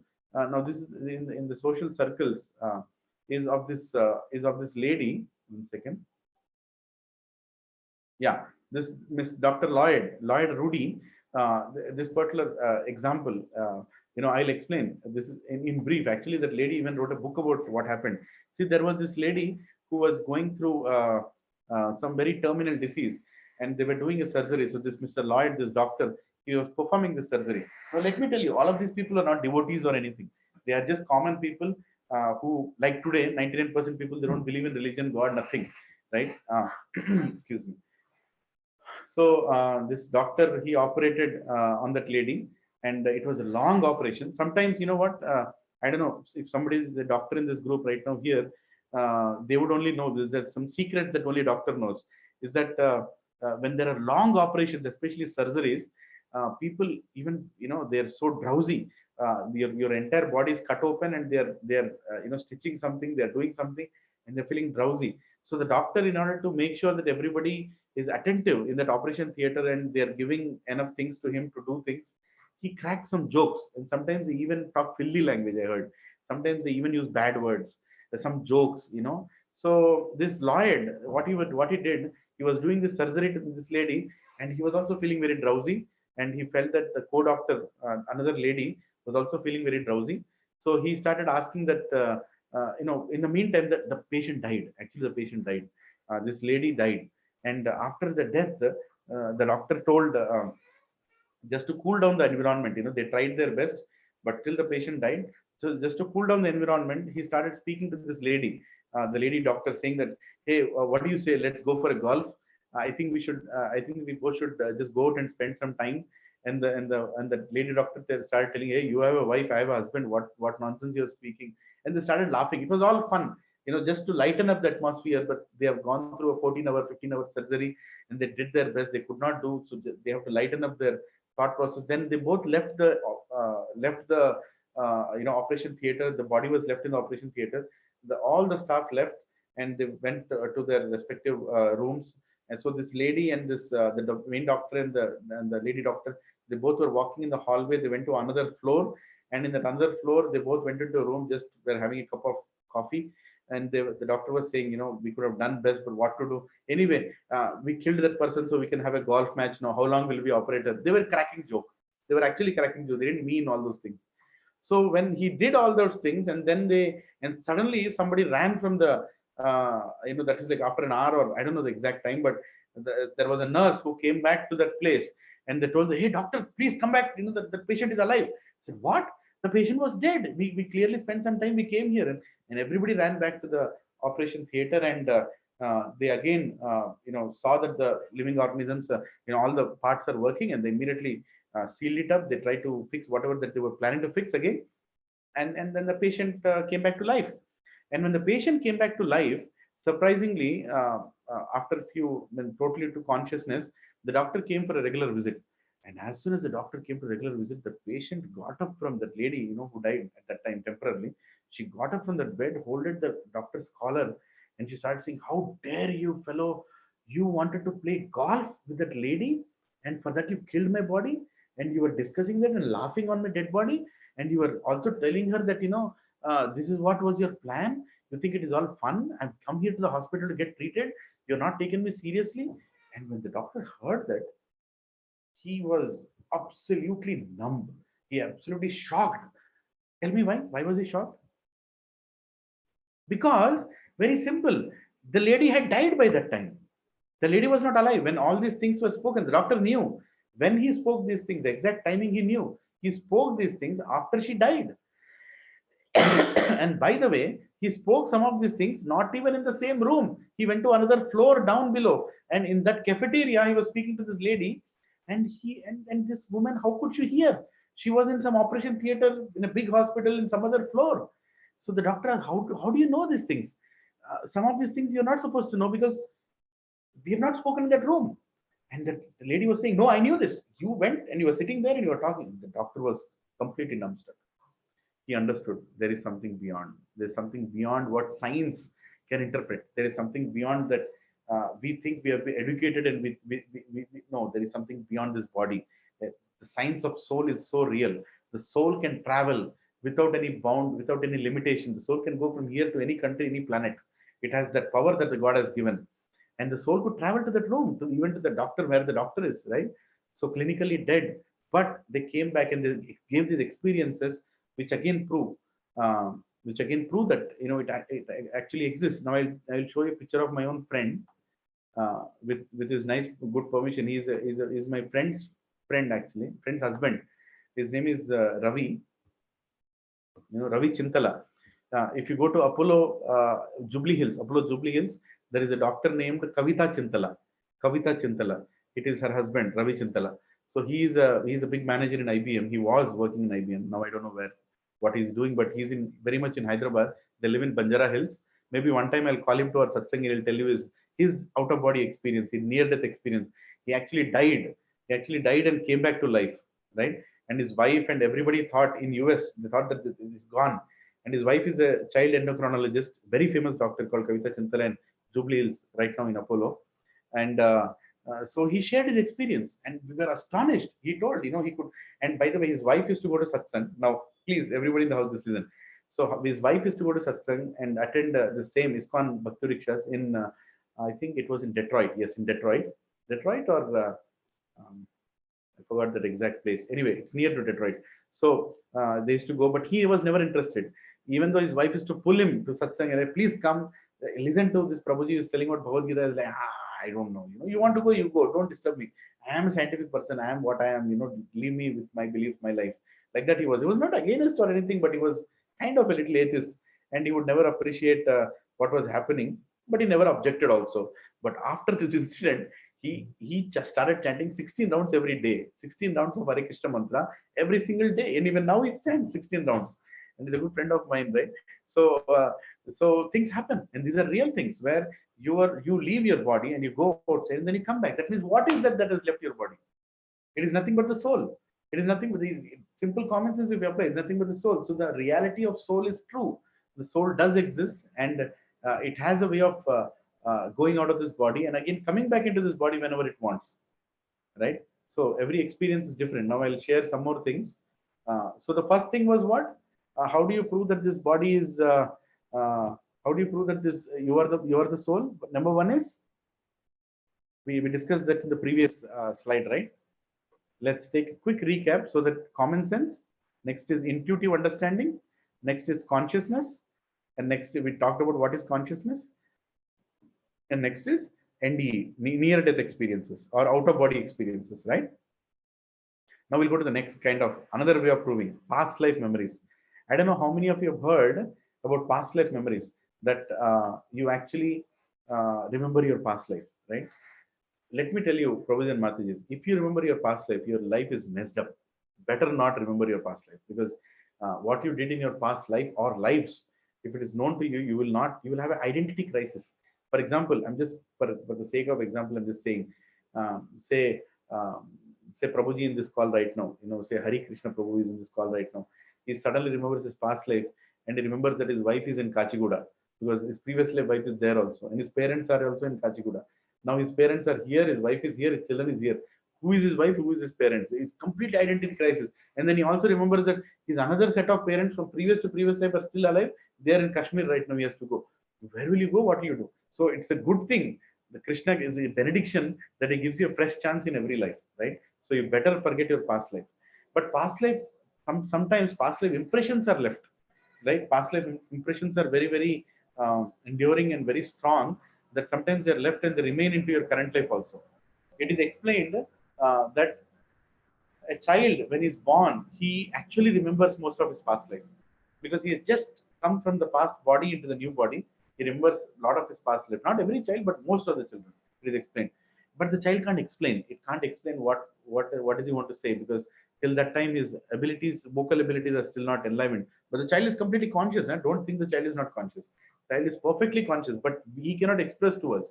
So it is explained as the child goes from 1 year to 2 years to 3 years to 5 years, then by the time he reaches 5 years, he forgets everything. All the past life he forgets. But there are some people who don't forget, who have some more remembrance of that, or sometime a longer remembrance of that. And some of the examples I'll tell you, this has happened in many people's lives. I'll show you a few examples. It's a big topic in itself, but for the sake of this who am I discussion, I'm only giving few, right? So people are scared to talk about their past life as they don't know the science of soul. Two ways in which people recollect past lives. Number one is through hypnotic regression, and second one is reincarnation memories, right? Now, what is hypnotic regression? Hypnotic regression is actually banned now. It was something that was practiced by some hypnotists. They would force you to go into past life. Now, don't think of the TV serial that used to come, in Telugu, where on the TV set itself they were taken into their past life, and the whole picture of what happened in the past life was shown. That's all nonsense. That's purely for TRP ratings. They use the concept to make money out of it. I don't know how many of you watched it, but it's absolutely worthless to watch. It's complete acting only. But hypnotic regressionists are there. They exist. And they have this way of hypnosis through which they take you back to the past life. Like the simplest way to explain that is like, they will tell, close your eyes and they'll take you into the past years. They'll tell, okay, what were you doing on January 2nd, 1992? What were you doing? And then actually your mind has the ability to extract that memory, and you tell that. And then if you're born in 1976, like I'm born in 1976, they will take me to 1977 and then ask me, what are you doing? And I behave like a small child. And then 1976 November, they'll take me and say, what were you doing? I completely am calm because I'm still just taken birth. And then the very day I've taken birth, and then they say, what were you doing before that, right? So they force you, your consciousness, to go beyond. And the memory, soul has all the memory inside, but it's kind of shelved by Krishna. But sometimes it is forced, and this was actually banned because some people even lost their mental state after these regressions, and some people even died. I heard that, when this hypnotic regressions were done. So it's an act that is banned now. So don't even think of searching; it's illegal. So this is one of the ways. And second ways is past life memories. So past life memories is what I told about we remembering the past life for a certain period of time. Like I'll show you some examples of this past life memories. There are many if you go to the internet, and I'll even suggest you a book if you're interested to read more. So reincarnation memories, there are many there. If you look at this scientist, his name is Ian Stevenson. You can make a note. He's a professor in Virginia, University of Virginia, and his assistant, Savant, Dr. Savant, she works in Bangalore even now. They must be very old now. This picture is a little, maybe 15 years old.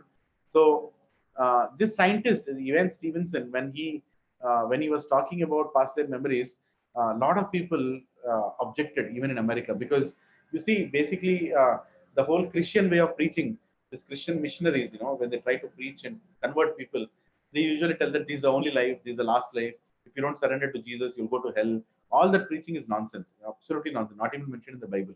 So they are completely trying to convert people for power and money, all those things. I'll not get into the topic, but basically, when those Christian missionaries found out that this Ian Stevenson is proving that there is next life or there was past life, their entire theory of conversion is gone invalid. So they actually attacked him even in America, and he went to a lot of death threats or whatever, but he never stopped his research. So and he also had a student, Dr. Savant, who is in India now, that lady, and they are doing so much research. And by the way, there are thousands of cases in India, and some people might say, oh, because you believe in religion in India, so you'll only show Indian cases. But for now, I'll also show you some foreign cases, where he has a book where there are more than 2,000 plus cases. Now, 2,000 is a big number, Prabhuji and Mataji, right? So and this lady also is studying more than 500 cases in India. Now, like some of the cases, like this lady, like this lady remembered her husband from 23 people, and also told his likes and dislikes. See, this is her husband, and she remembered and actually went and met the husband. Now, this girl is small now, but it is this person's wife, and on whom she's sitting right now. But actually, this person's wife is already dead many days back. But the lady came back as a small girl and recognized that you are my husband, and told his likes and dislikes. And this boy, Dr. Deep Kapadia. Now, I'll tell you surprisingly, the same science of self-creation course was being given in a college, and this boy gets up in between and he tells, I'm also a case of, this past life memories. And everybody in the audience was shocked.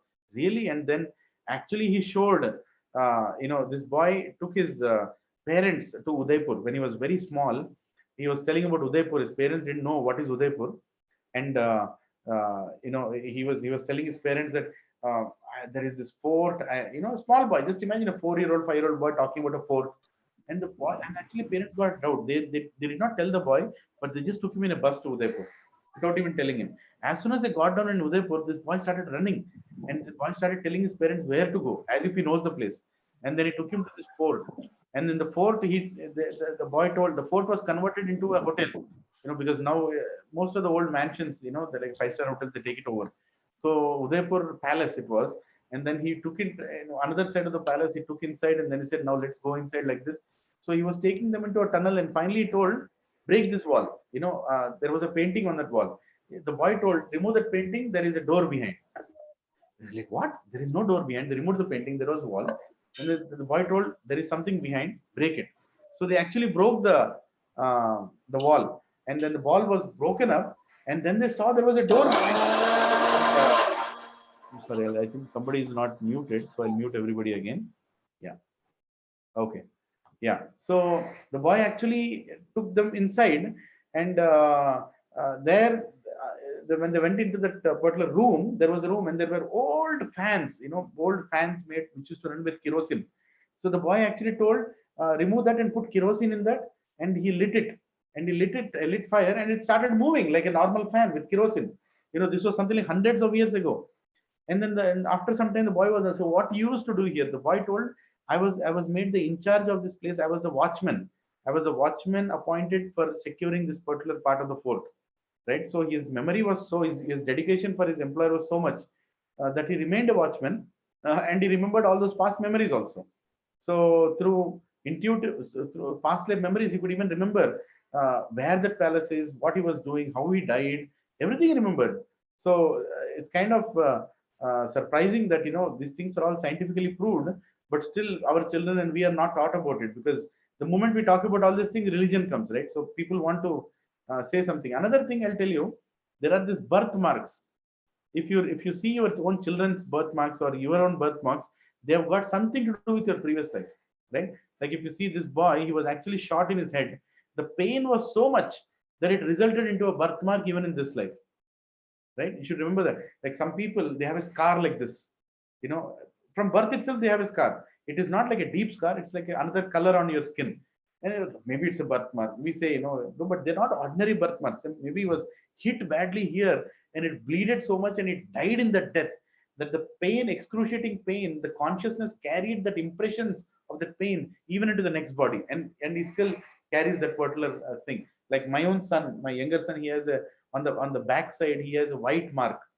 Maybe it is a past life impression, because there is no other reason for him to have that. Nothing happens in the womb that you get marked. Yeah, sometimes people get pressed within the mother's womb, they have some other kind of thing, but these are different, right? So whenever you have something, some kind of a mark, you cannot just say that it happened by fluke. It has to happen through something like that in the past. Now there is another thing called levels of awakening. Wait a second, time check. Yeah, it's got almost 12. So I will try to go a little forward. So another thing is called, now this was about past life memories, right? So we discussed past life memories. Now let's go next. The another way of levels of awakening. Now this is a shloka from Srimad Bhagavatam, where Prahlad Maharaj is explaining in Srimad Bhagavatam this particular shloka.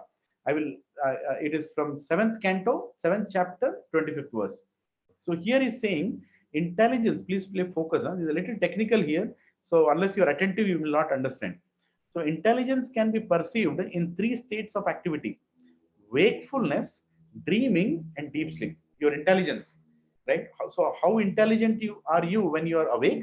How intelligent are you when you are dreaming? And how intelligent are you when you are deep sleep? That this Prahlad is saying. The person who perceives these 3 is to be considered the original master, the ruler, the supreme personality of Godhead. Meaning, even in deep sleep, God is intelligent, but we are not intelligent in deep sleep, right? So here there is wakefulness. Wakefulness means intelligence is present, mode of goodness. Dreaming means mind takes over takes it over completely, mode of passion. And deep sleep, mind is also off, body is also off. Now here I'll give you with an example. Now I know it's a little technical. Just imagine that you have gone out and say you played cricket. Say that you played. I don't know how many of you still play cricket, but once in a while, when I used to go, even when I was working, I used to go and play cricket, and playing sometime whole day after, you get really, really exhausted, right? And then especially on a sunny day, then you come home, or any sport, not only cricket, but any sport, you had a long day, tiring, physically long day. Now, I mean, like physically tiring, not just mentally tiring. I know right now everybody is mentally tired in their offices, but physically tiring is another aspect. So physically you're tired, and you come home and you take a good cold water bath, and then you eat something, and then you sleep, right? I'll tell you, the people who have never snored in their life will also snore that day, because their body is so tired and they can't even think. So normally I'll tell you, so there are 3 levels of awakening is saying. So you are conscious when you're awake, right? When you're awake, like right now we're all awake seeing this video. So you know what's going on, right? So this is one level of awakening. Then the next level of awakening is when you are in the dream, you are actually sleeping, you are in the dream, and in the dream also you remember that you are in the dream. I don't know if how many of you have got this experience, that in the dream you realize that you are in the dream and you want to get out of the dream, right? So this is another level of awakening, intelligence within the dream also. For example, I'll tell you, I was having this dream where I was in the office, And in the dream, I was in the office, and one person came and told me, "Why don't you join us for lunch? We ordered for chicken tikka." And then I'm telling this person, "No, no, no, no. It is not good to have non-veg. I have decided not to have non-veg because it harms other living entities. I'm practicing a spiritual life." And I started giving a lecture to him. So in the dream, just imagine, in the dream, I'm doing a lecture to one person, and then the person, "No, no, no problem. You can go ahead." And then I said, "Go ahead." And then I got up in the morning, and then I remembered, "Hey, what? You know what? I was giving a lecture to somebody in the dream." So my intelligence is still awakened even inside the dream. So the decisions I've made when I'm awake are also working when I'm in the dream, right? So this is the next level of awakening. And the third level of awakening is very difficult, which is in the deep sleep. See, when you are in deep sleep, you don't know who is waking you up, isn't it? So who wakes you up? When you are in deep sleep, your mind is not working, your intelligence also not working. So who wakes you up? How will you get up? Somebody has to tell you, right? For example, I don't know how many of you had this experience that you decided that you are going to get up at 5 o'clock in the morning, and you kept an alarm also, and you went to sleep, and you're sleeping, and suddenly at 5 o'clock you get up, like just like a ghost. You get up, up, you get up, and then the clock goes ting, ting, ting, ting, ting, 5. It's like a dot secondary experience, to the second you're woken up. Let me ask somebody in the audience here, did anybody have this experience? You can talk by unmuting yourself.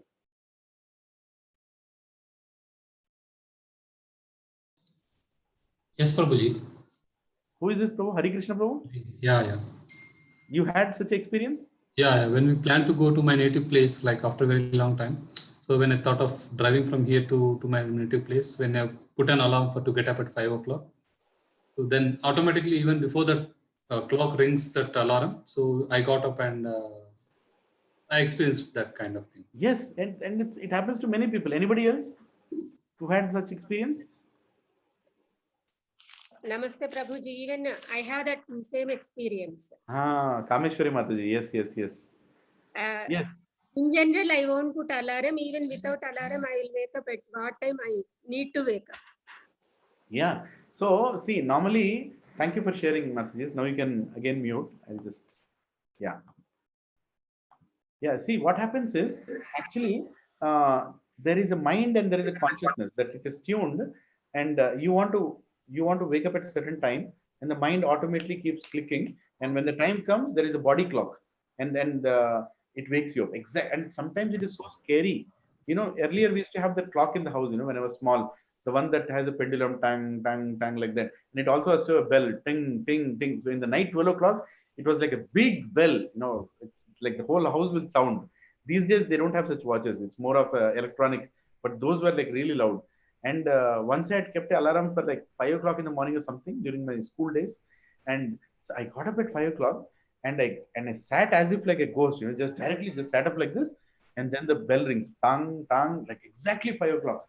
I was scared. What is this? How did anybody wake me up? I never got up because I like to sleep later. I don't get up. I'm not an early man, since my childhood. How come I got up at 5 o'clock? What made me get up? Like that I was thinking. But that happened many times in my life as I go forward, as I went forward in life. And then when I came to spiritual life, when somebody explained me this Prahlad Maharaj verse, which says that your mind actually has a clock, and the mind will wake you up when you tune to it. Your intelligence also has a clock. The intelligence can also wake you up when you have a clock, right? Now, the third thing that Prahlad Maharaj is saying is deep sleep. Deep sleep is as good as dead. Where your mind is not working, your intelligence is not working. Just try to imagine, did any of you have a sleep that you don't remember anything what happened during that sleep? No dream, nothing. Did any of you slept like that any time in life? You just slept and you don't know nothing. And then you got up after 8 hours. You have no clue.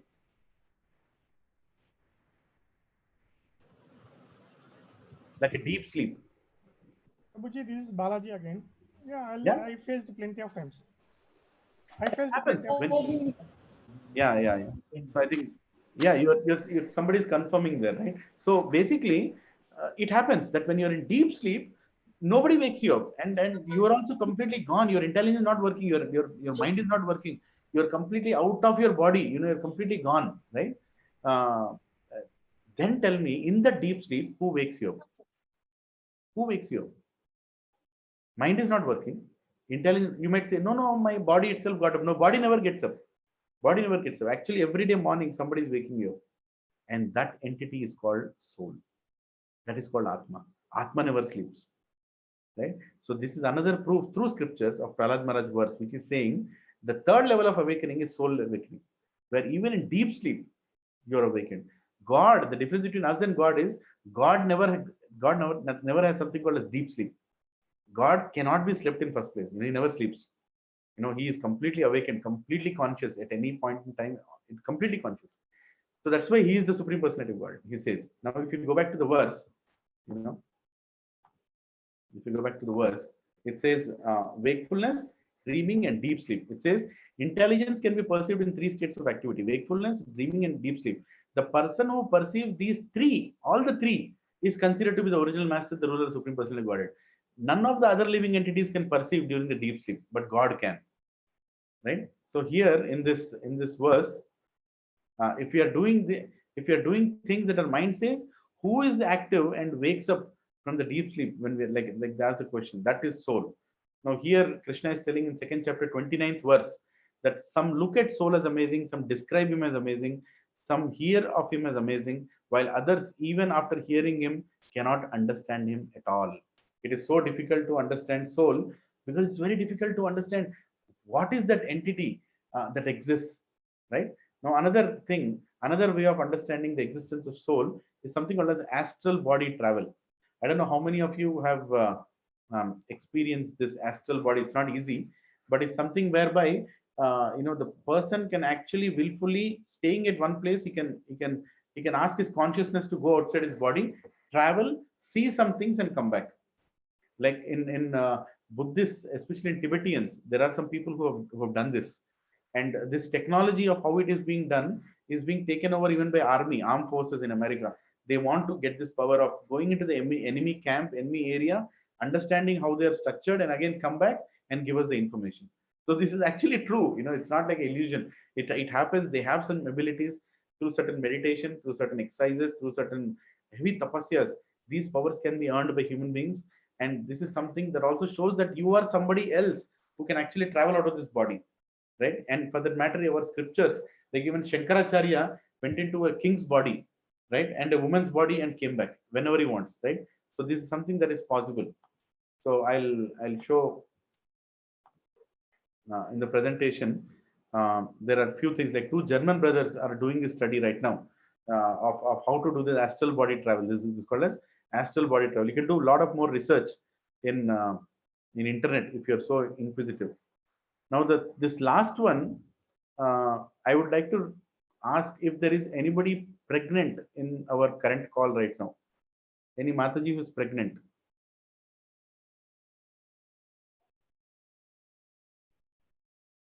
I hope not. Okay. So the point is, if you are pregnant, then I would say switch off your screen for some time, 5 minutes. We'll come back to you because I don't want you to see something disturbing. It's okay. It's not scary. It's not more scary than any English movies, but it kind of spoils the consciousness of pregnant ladies. It's generally suggested they should not see certain things. So I have a friend, who lives, who is a big builder in this locality, and she has a relative, Lakshmi, and her husband. I forgot his name. I think it's Venkateshwar Rao or something. I can't read Telugu, but I'll ask you to read it later. Their family is a little unique. The person, he used to work in BHEL, and he made good money. He had good properties, but he had a very bad quality that he never gave any money to his wife. And they have one daughter. Her daughter's name is Snigdha. She got married like 4 years back. 4 5 years back, she got married here in Hyderabad only. And I just have some water.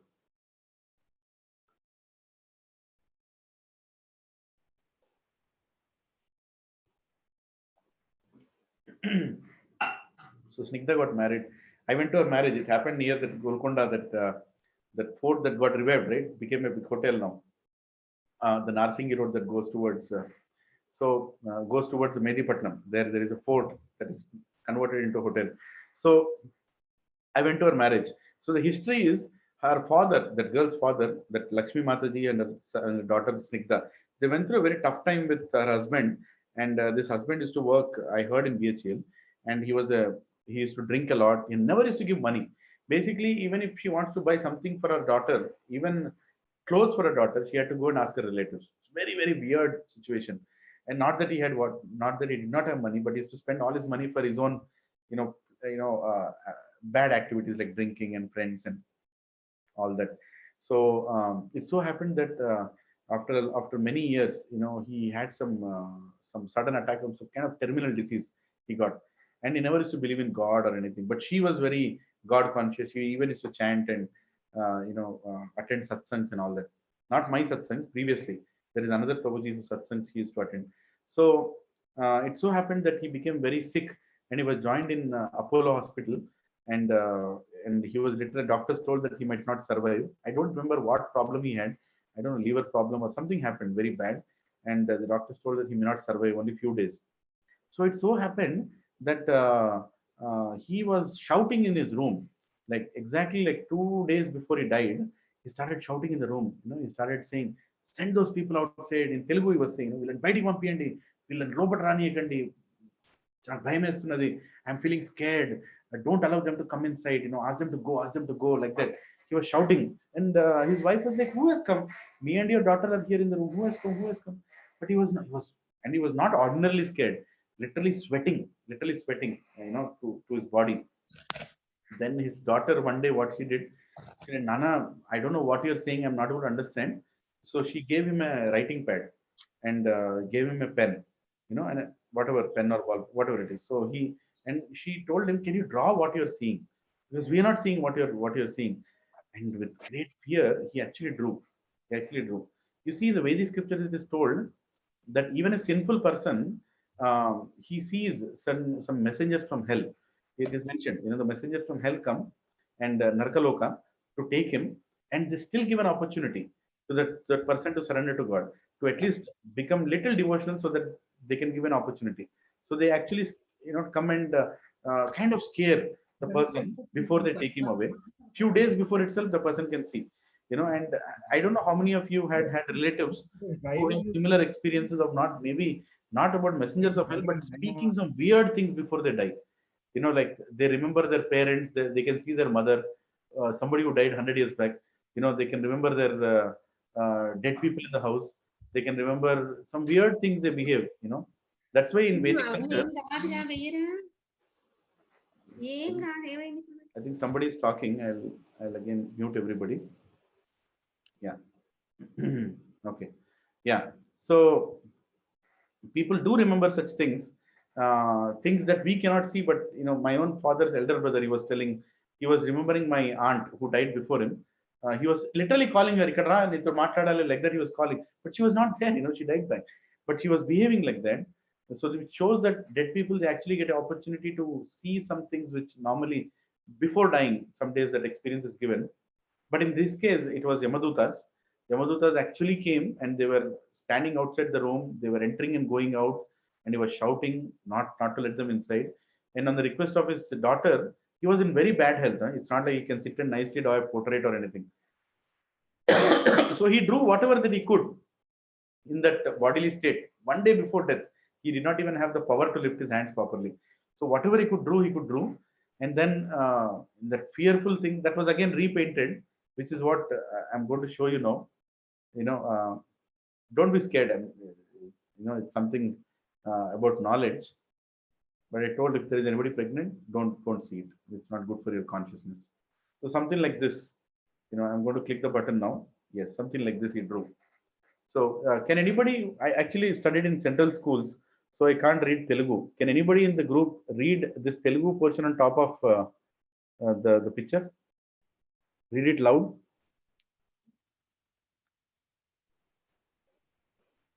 BHEL లో ఉంటున్న వెంకటేశ్వరరావు గారు చనిపోయే ముందు అతనికి మాత్రమే కనిపించిన యమదూత, ఒంటికన్ను రాక్షసుడు, చనిపోయే ముందు తానే స్వయంగా గీసిన చిత్రం.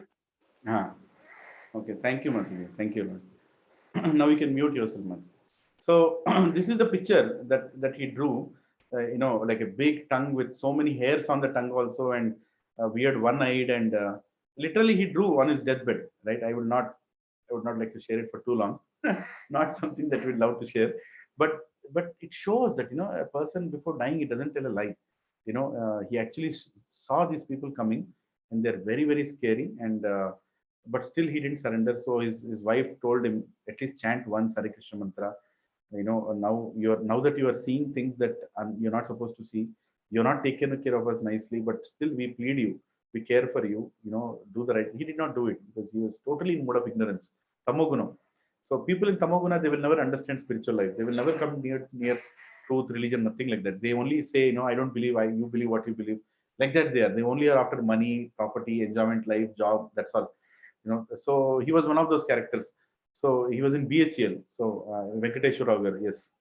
So that is the drawing that he drew, which also shows that even in Delhi there was one incident. I heard one devotee saw when he visited a hospital to see another devotee. On the way, when he was going through rooms, he saw some huge people, not human, definitely not human. They were standing beside a bed, and they were literally putting stool, the dirty stool in the mouth of a person on the bed. Like basically they were torturing, they were giving him the experience of hell, right there. So but a devotee could see, not everybody can see. Maybe he was a very pure devotee and Krishna gave that vision that he could see. So basically what we hear about soul and all these things actually exist. And there are many proofs from our real life, that we can assimilate. So intelligent people conclude there is existence of life beyond this material body, right? After hearing all these things, what is it? Common sense, intuitive understanding, near death experiences, right? And whatever other things that I told, reincarnations, right? Past life memories, astral body travel, so many other examples they gave, including people from hellish planets, right? So in the beginning, so basically intelligent people, after hearing all these things, take a life a little more seriously, because it's not about this life. In this life you can do whatever you want to do, but don't think that there is nothing carried to the next life. Next life is there. It is definitely there. Krishna actually, if I go through more Bhagavad Gita verses, he will. By the way, it's already 12:15. Should I stop it here, or should I go a little forward and conclude on a certain point? It's up to you. I don't want to take your day. Yeah, conclude, Prabhuji. Sorry? Conclude it. You want Please me to forward conclude? now. Please forward. So you want me to go a little? Okay, I'll do a thing. I will stop it at a logical point because I don't think it'll get over today. There's still more to discuss about who am I. We are still, I'll say, a little above the introduction level only. It's a big topic. So I'll go maybe another 10 minutes. Is that okay? I'm sorry to take your time. But so here we have this. So basically, you should understand that these topics, when people hear about the proof of existence of soul, which is highly scientific, there is no need to try desperately to prove it. It is very much scientific. It is very much already proved. Like all these examples I took are something from real life, real people, and they've gone through it. And even scientists like Ian Stevenson have documented it, right? So we should understand that there is a very important message that we are not this body, we are the soul. We are something different. Whatever that you're seeing, like my face right now, you're seeing, this is not me. Right now I have this body, and tomorrow this body will be gone, but I'll get another body, right? Depending upon how you get another body, on all those things we'll discuss in future sessions. There is another session called Secrets of Death, right? That is another session. And in this session also, there is another section called Ghosts and Spirits. Do ghosts actually exist? What do Vedic scriptures talk about it? I'll keep that as optional. Should I skip that section, or do you want me to cover it next week? Because I don't want people to be scared. Already people are scared of Corona. Cover it, Prabhuji. Is it Cover it, Prabhuji. cover it? Yes. Okay. Cover You it, can Prabhuji. you can message me, and I'll tell you that next week I will not go into all pictorial depictions of ghosts, but I'll give you an understanding of how to understand. I'll definitely tell you they don't look like the way they show in horror pictures, like zombies or anything. It's a different thing. It's a different concept which we can learn from Vedic scriptures, and then we will know how to lead a perfect life, and we don't need to worry about. But it's only for knowledge. That's why I kept it optional. you can message me, and if you're attending next session, you can even skip for some time. Okay, when I started. So basically, once we know that all these things exist, then you should become more intelligent, right? So this is one more slide I'll cover, and we'll stop it here because it's a kind of a logical step. So intelligent people conclude that there is existence of life beyond this material body, right? So this is the beginning of spirituality. This is the beginning of spirituality. When we say that I want to learn about God, first you should understand that you're not this body. Second, materialistic person thinks that matter is that's all and enjoy. They don't really care about tomorrow. They say that I don't know what will happen after death, so I don't care. But an intelligent person will not do that. Intelligent person knows that there is life beyond death, and he prepares for the same. Right? This is the first teaching in Bhagavad Gita. Like the earlier one that I told 2.2. Natvayam jatunasam natvaneme janadipa na chaivana bhavishyama sarvayata param. Now this is another one. You all can repeat after me. Dehinosmin yatha dehe. Dehinosmin yatha dehe. Kaumaram yavvanam jara. Kaumaram yavvanam jara. Tata dehantara praptir. Tata dehantara praptir. Dhiras tatrana muyati. Dhiras tatrana muyati. Please repeat after me. As the embodied soul, completely, continuously passes in this body, from boyhood to youth to old age, the soul similarly passes into another body at death. A sober person is not bewildered by such a change. Okay, bewildered by such a change. Now Krishna is telling very clearly, Kaumaram, Yavanam, Jara. Kaumaram means boyhood. Yavanam means youth. Jara means Janmamutti, Jara Vyadi, old age. Jara means old age, right? So an embodied soul continuously passes, even in this body, even within this body, it passes from boyhood to youth to old age. In the soul similarly passes into another body at the time of death. Right? Krishna is telling in 2.13. I actually recommend all of you to learn this verse. It doesn't take too much.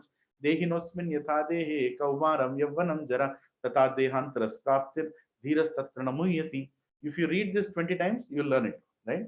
But it's a very important verse, foundational verse, which says that even within the same body, Krishna is telling, even within the same body, we are dying and taking another body. You know that? Like, for example, all the cells in our body, they even scientifically it is proven that 7 years is the life of the cell. And after 7 years, it changes. After 7 years, the cell changes, a new cell comes. So that is why your skin texture changes. See, I never used to be like this, you know, when I was young. When you were young also, you are not the way you are right now. When you're a child, infant child has a very, very, you know, smooth skin. But as he grows up, it becomes rough. And as he becomes old, it becomes even more, you know, hard, roughened, like that, right? So how is this happening? Old age is happening because there is a death of a cell and another birth of another cell. And again, that cell. So like if I'm 43 years old, I've already changed maybe 6 bodies. But this is how I'm changing from Yavanam, Kaumaram, Yavanam, Jara to old age. And just like I'm changing these bodies within the same body, I'm also going to get a new body when I leave this body. Krishna is telling, and he's saying, Dhiras Tatranam Yudhi. Dhira means the intelligent person will not be surprised to know this truth. So don't think death is, death is something weird that is going. You'll just get another body, as simple as that. Like you remove your old clothes and wear a new cloth, you will be removing old clothes and you will putting a new cloth. Of course, there is a transition. And if you're too attached to this body, you go through a lot of pain, right? I told you in the first session about the painness of death.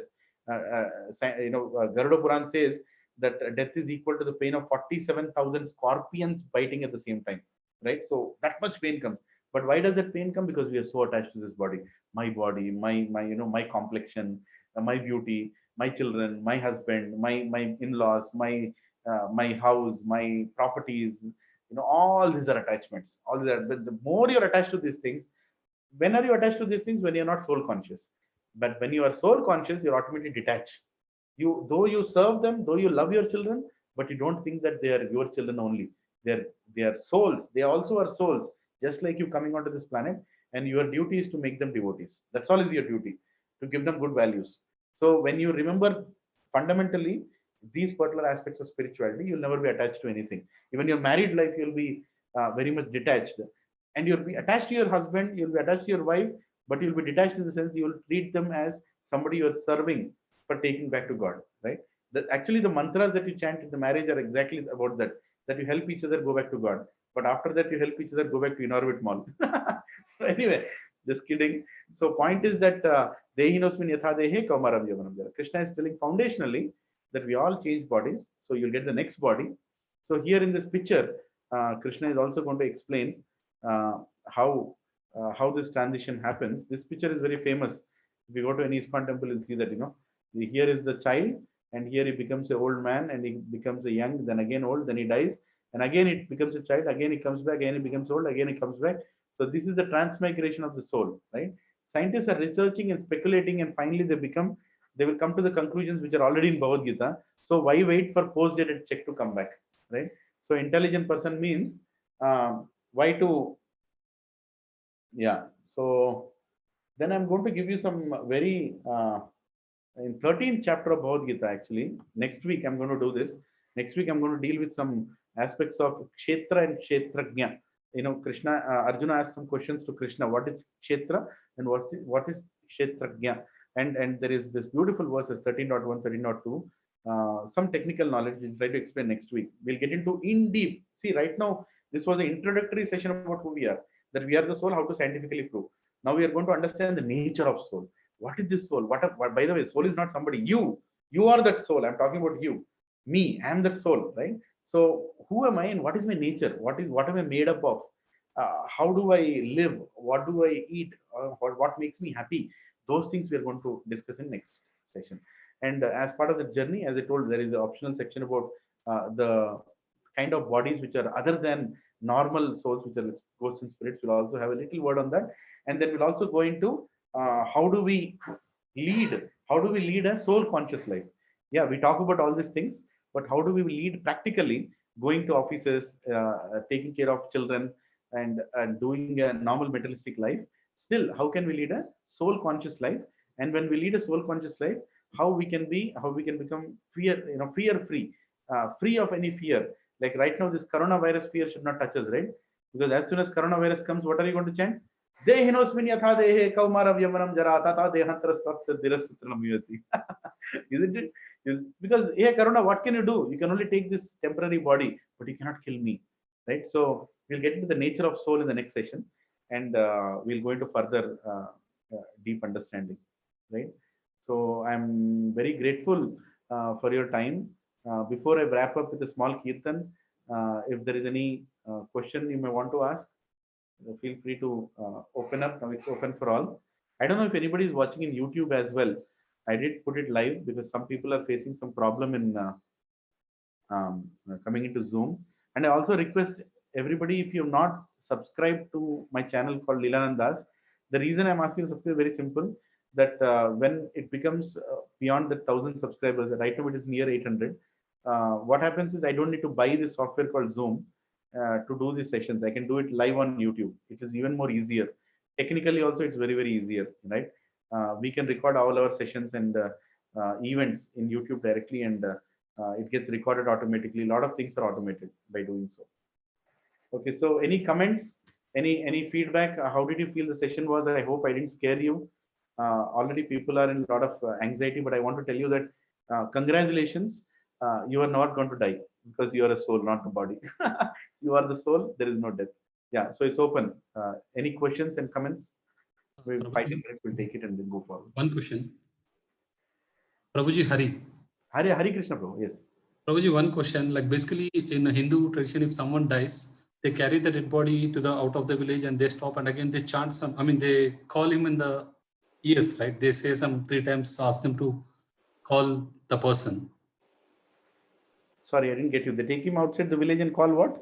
No, at the entrance or at the exit of the village, like while taking to the graveyard. And again, they call the person 3 times. Any other number. Yes. So is it related to this consciousness only to get back the soul or something? Or? Yes, they're calling the soul, because see what happens. Actually, Garuda Puran, if you read Garuda Puran, there is a lot more detail. I'm not an expert in Garuda Puran, neither do I have any interest there, but little that I know, the soul remains in the house for 13 days, even after the death, right? So what happens, the soul is so attached to the house that the soul prefers to stay in the house only. So when they take the body out of the village, they call the soul, hey Baba, please come, see your body being cremated. you please come and see that we are going to burn your body. Because the soul should believe, especially this happens when the people are too attached to their body and their properties and family and everything. So they refuse to accept that they're dead. So then they call the soul, please come and see, we are burning your body. After this, you'll not have a body, like that. So there are many things that people do, right after, like sometimes some people cook the most delicious things that the person liked, during those 10 days, and say that, be happy that I've given you this, eat this and now go. Or don't stay here anymore, just go, right? So yes, that is true. That is true. Thank you, Prabhuji.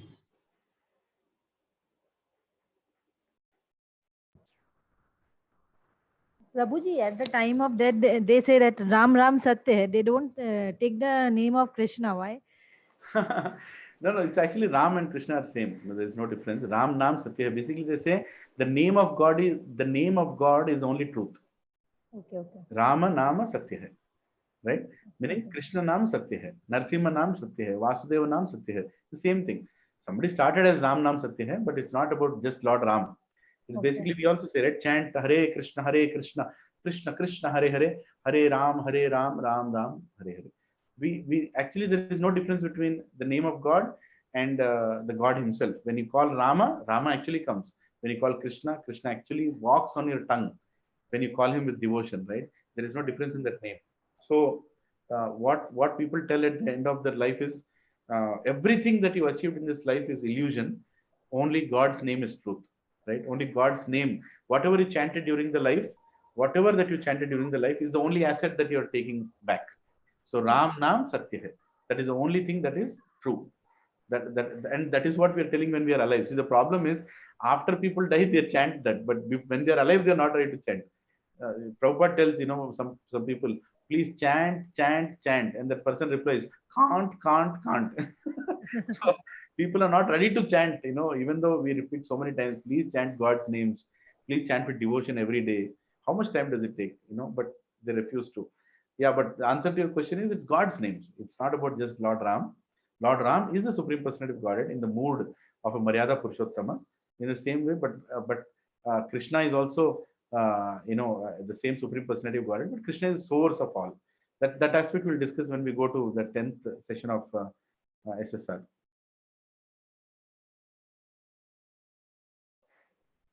Anything else? That was Preeti Mataji, right? Who asked? Yes, ma'am. Yes, Prabhuji. Yeah. Thank you, Mataji. Thank you for attending. I'm very grateful to all of you that you're given your time and you're allowing me to serve here in this digital way. I'm not an expert to do digital classes. I hope this was useful and was informative, and there was not too much disturbance, technical problems. So any other question, and we'll wrap up with the Kirtan.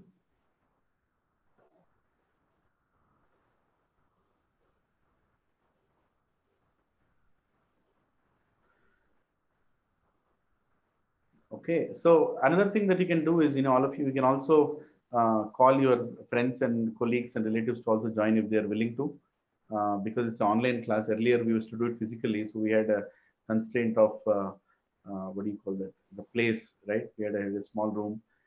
Even if you want, we couldn't call anybody from outside or known people. But now it is very much, there is no limit to the number of people who can join. Zoom has a limit of 100, I believe, the subscription that I've taken. But in YouTube, there is no limit, because I bought in Zoom. I can do YouTube live through this. So that's the reason I bought Zoom. So you can definitely call your friends and relatives. Not that we just want people to get spiritual knowledge, so they become very relaxed during this tough times of Corona. God knows what is there in future for us. There are different theories floating, but what is that beautiful shloka? Neha Vikramanashostri Pratyavayona Vidyate Swalpam Apyasya Dharmasya Trayate Mahato Bhayat. Bhaya means fear. So by understanding spiritual knowledge, definitely one thing is your fear will go away, right? So one of the goals is you want to remove this fear by the root of Vedic knowledge, right? By the authentic knowledge from Lord Krishna in Bhagavad Gita. This verse also comes in second chapter, Neha Vikramanashostri. You can see that. So I'm very grateful. So we'll end with the Aarti called Narshing Aarti. We were not doing it in the previous classes, but actually every satsang we end with Narsimha Aarti, whereby Lord Narsimha Dev signifies somebody who protects his devotees, right? And of course, it's Krishna only. But the mood is about more in protection of his devotees, because he came when Prahlad called him to save him from his father Hiranyakashipu. So what he protects here is he protects our devotion. See, our devotion right now is like a small seed, very, very fragile and fertile, very small seed. And the seed has to be protected. Otherwise, it will sprout, but it might die. So right now, in this age of Kali Yuga, when outside there is no big encouragement for spirituality or anything, the seed can easily be killed by losing faith. So what we protect, like Prahlad asked for protection from Lord Narayan, we ask Narasimha to protect our Bhaktilata beach. The little seed has to be protected.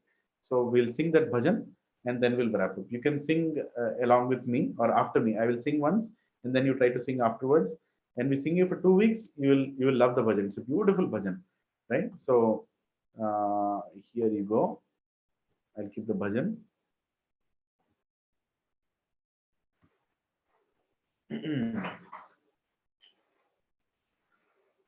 Namaste Narasimhaya.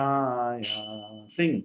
Namaste Narasimhaya.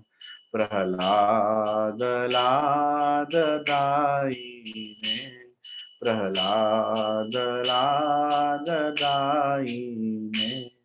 Hiranyakashiporvakshaha. Hiranyakashiporvakshaha. Shilatankanakalaye. Shilatankanakalaye. Ito Narsimho Parato Narsimho. Ito Narsimho Parato Narsimho. Yato yato yami tato Narsimho. Yato yato yami tato Narsimho. Vahir Narsimho Hridaye Narsimho. Vahir Narsimho Hridaye Narsimho. Nara Singhamadhim Sharanam Prapadye. Nara Singhamadhim Sharanam Prapadye. Avakara Kamala Varenakam Adbhuta Shringa Dalita Hiranyakashipu Tanu Bringam Keshavadruta Narahari Rupa Jai Jagadish Hare Jai Jagadish Hare Jai Jagadish Hare Avakara Kamala Vare Nakam Adbhuta Shringa Dalita Hiranyakashipu Tanu Bringam Keshavadruta Narahari Rupa Jai Jagadish Hare Jai Jagadish Hare Jai Jagadish Hare Jaya Narsimha Dev Narasimha Dev Narasimha Dev Jaya Narasimha Dev Bolo Jaya Narasimha Dev Narasimha Dev Narasimha Dev Jaya Narasimha Dev Jayo Prahlad Maharaj Prahlad Maharaj Prahlad Maharaj Jaya Prahlad Maharaj Jaya Prahlad Maharaj Prahlad Maharaj Prahlad Maharaj Jaya Prahlad Maharaj Jaya Jaya Prabhupada Prabhupada Prabhupada Jai Jai Prabhupada Jaya Jaya Prabhupada Prabhupada Prabhupada, Jai Jai Prabhupada, Jai Jai Gurudev, Gurudev, Gurudev, Jai Jai Gurudev, Jaya Jaya Gurudev, Gurudev, Gurudev, Jai Jai Gurudev, Nittai Gaura Hari Bol, Hari Bol, Hari Bol, Nittai Gaura Hari Bol, Nittai Gaura Hari Bol, Hari Bol, Hari Bol, Nittai Gaura Hari Bol. Bhakt Vignanash Narsingadev Bhagwan ki jai. Bhakt Shiromani Prahlad Maharaj ki jai. Srila Prabhupada ki jai. Srila Gurudev ki jai. Nitai Gaura Hari Premanande Hari Hari Hari Hari Bol. So thank you all for staying and attending this session. I think it will save the recording, and I'll post it in the group as soon as it is saved. Thank you very much. Hare Krishna, Hare Krishna, Hare Krishna, Krishna Krishna, Hare Hare, Hare Ram, Ram Ram, Hare Hare. And one request, Prabhujan Mataji, before you sign off, please don't work too much. Please don't take too much stress. Our body needs good immunity. And I know you're all working hard in offices, but don't take too much stress. We need these bodies for our children, our future. So whatever that we are hearing about Corona, anything can come anytime. It's not that only Corona is dangerous. There are many other things that are dangerous around. So danger has always been around. Now we have a name for it called Corona. So don't worry about it. And we, especially when we are chanting Krishna's names, Krishna told that he'll come and protect us, just like Lord Narsingadev came and protected Prahlad. So let's become sincere in our spiritual practices. Read Bhagavad Gita. Please read Bhagavad Gita. You can read second chapter now, since we are dealing with who am I topic. And please come forward with many more questions next week. So till then, Hare Krishna. And by the way, today evening again, I'm taking a session to the older group. Earlier, I was not able to call you to the older group because physically it is difficult for you to attend 2 sessions. But if you're interested, you can again see me live on. I'll forward the invite of evening session. We are already doing 3rd chapter there, 3rd chapter of Bhagavad Gita. That's from 4:30. If you have time and interest, you can always listen to it, or you can see it recorded also on YouTube. Hare Krishna. Dandavat Pranam. Hare Krishna. Thank you, Raj.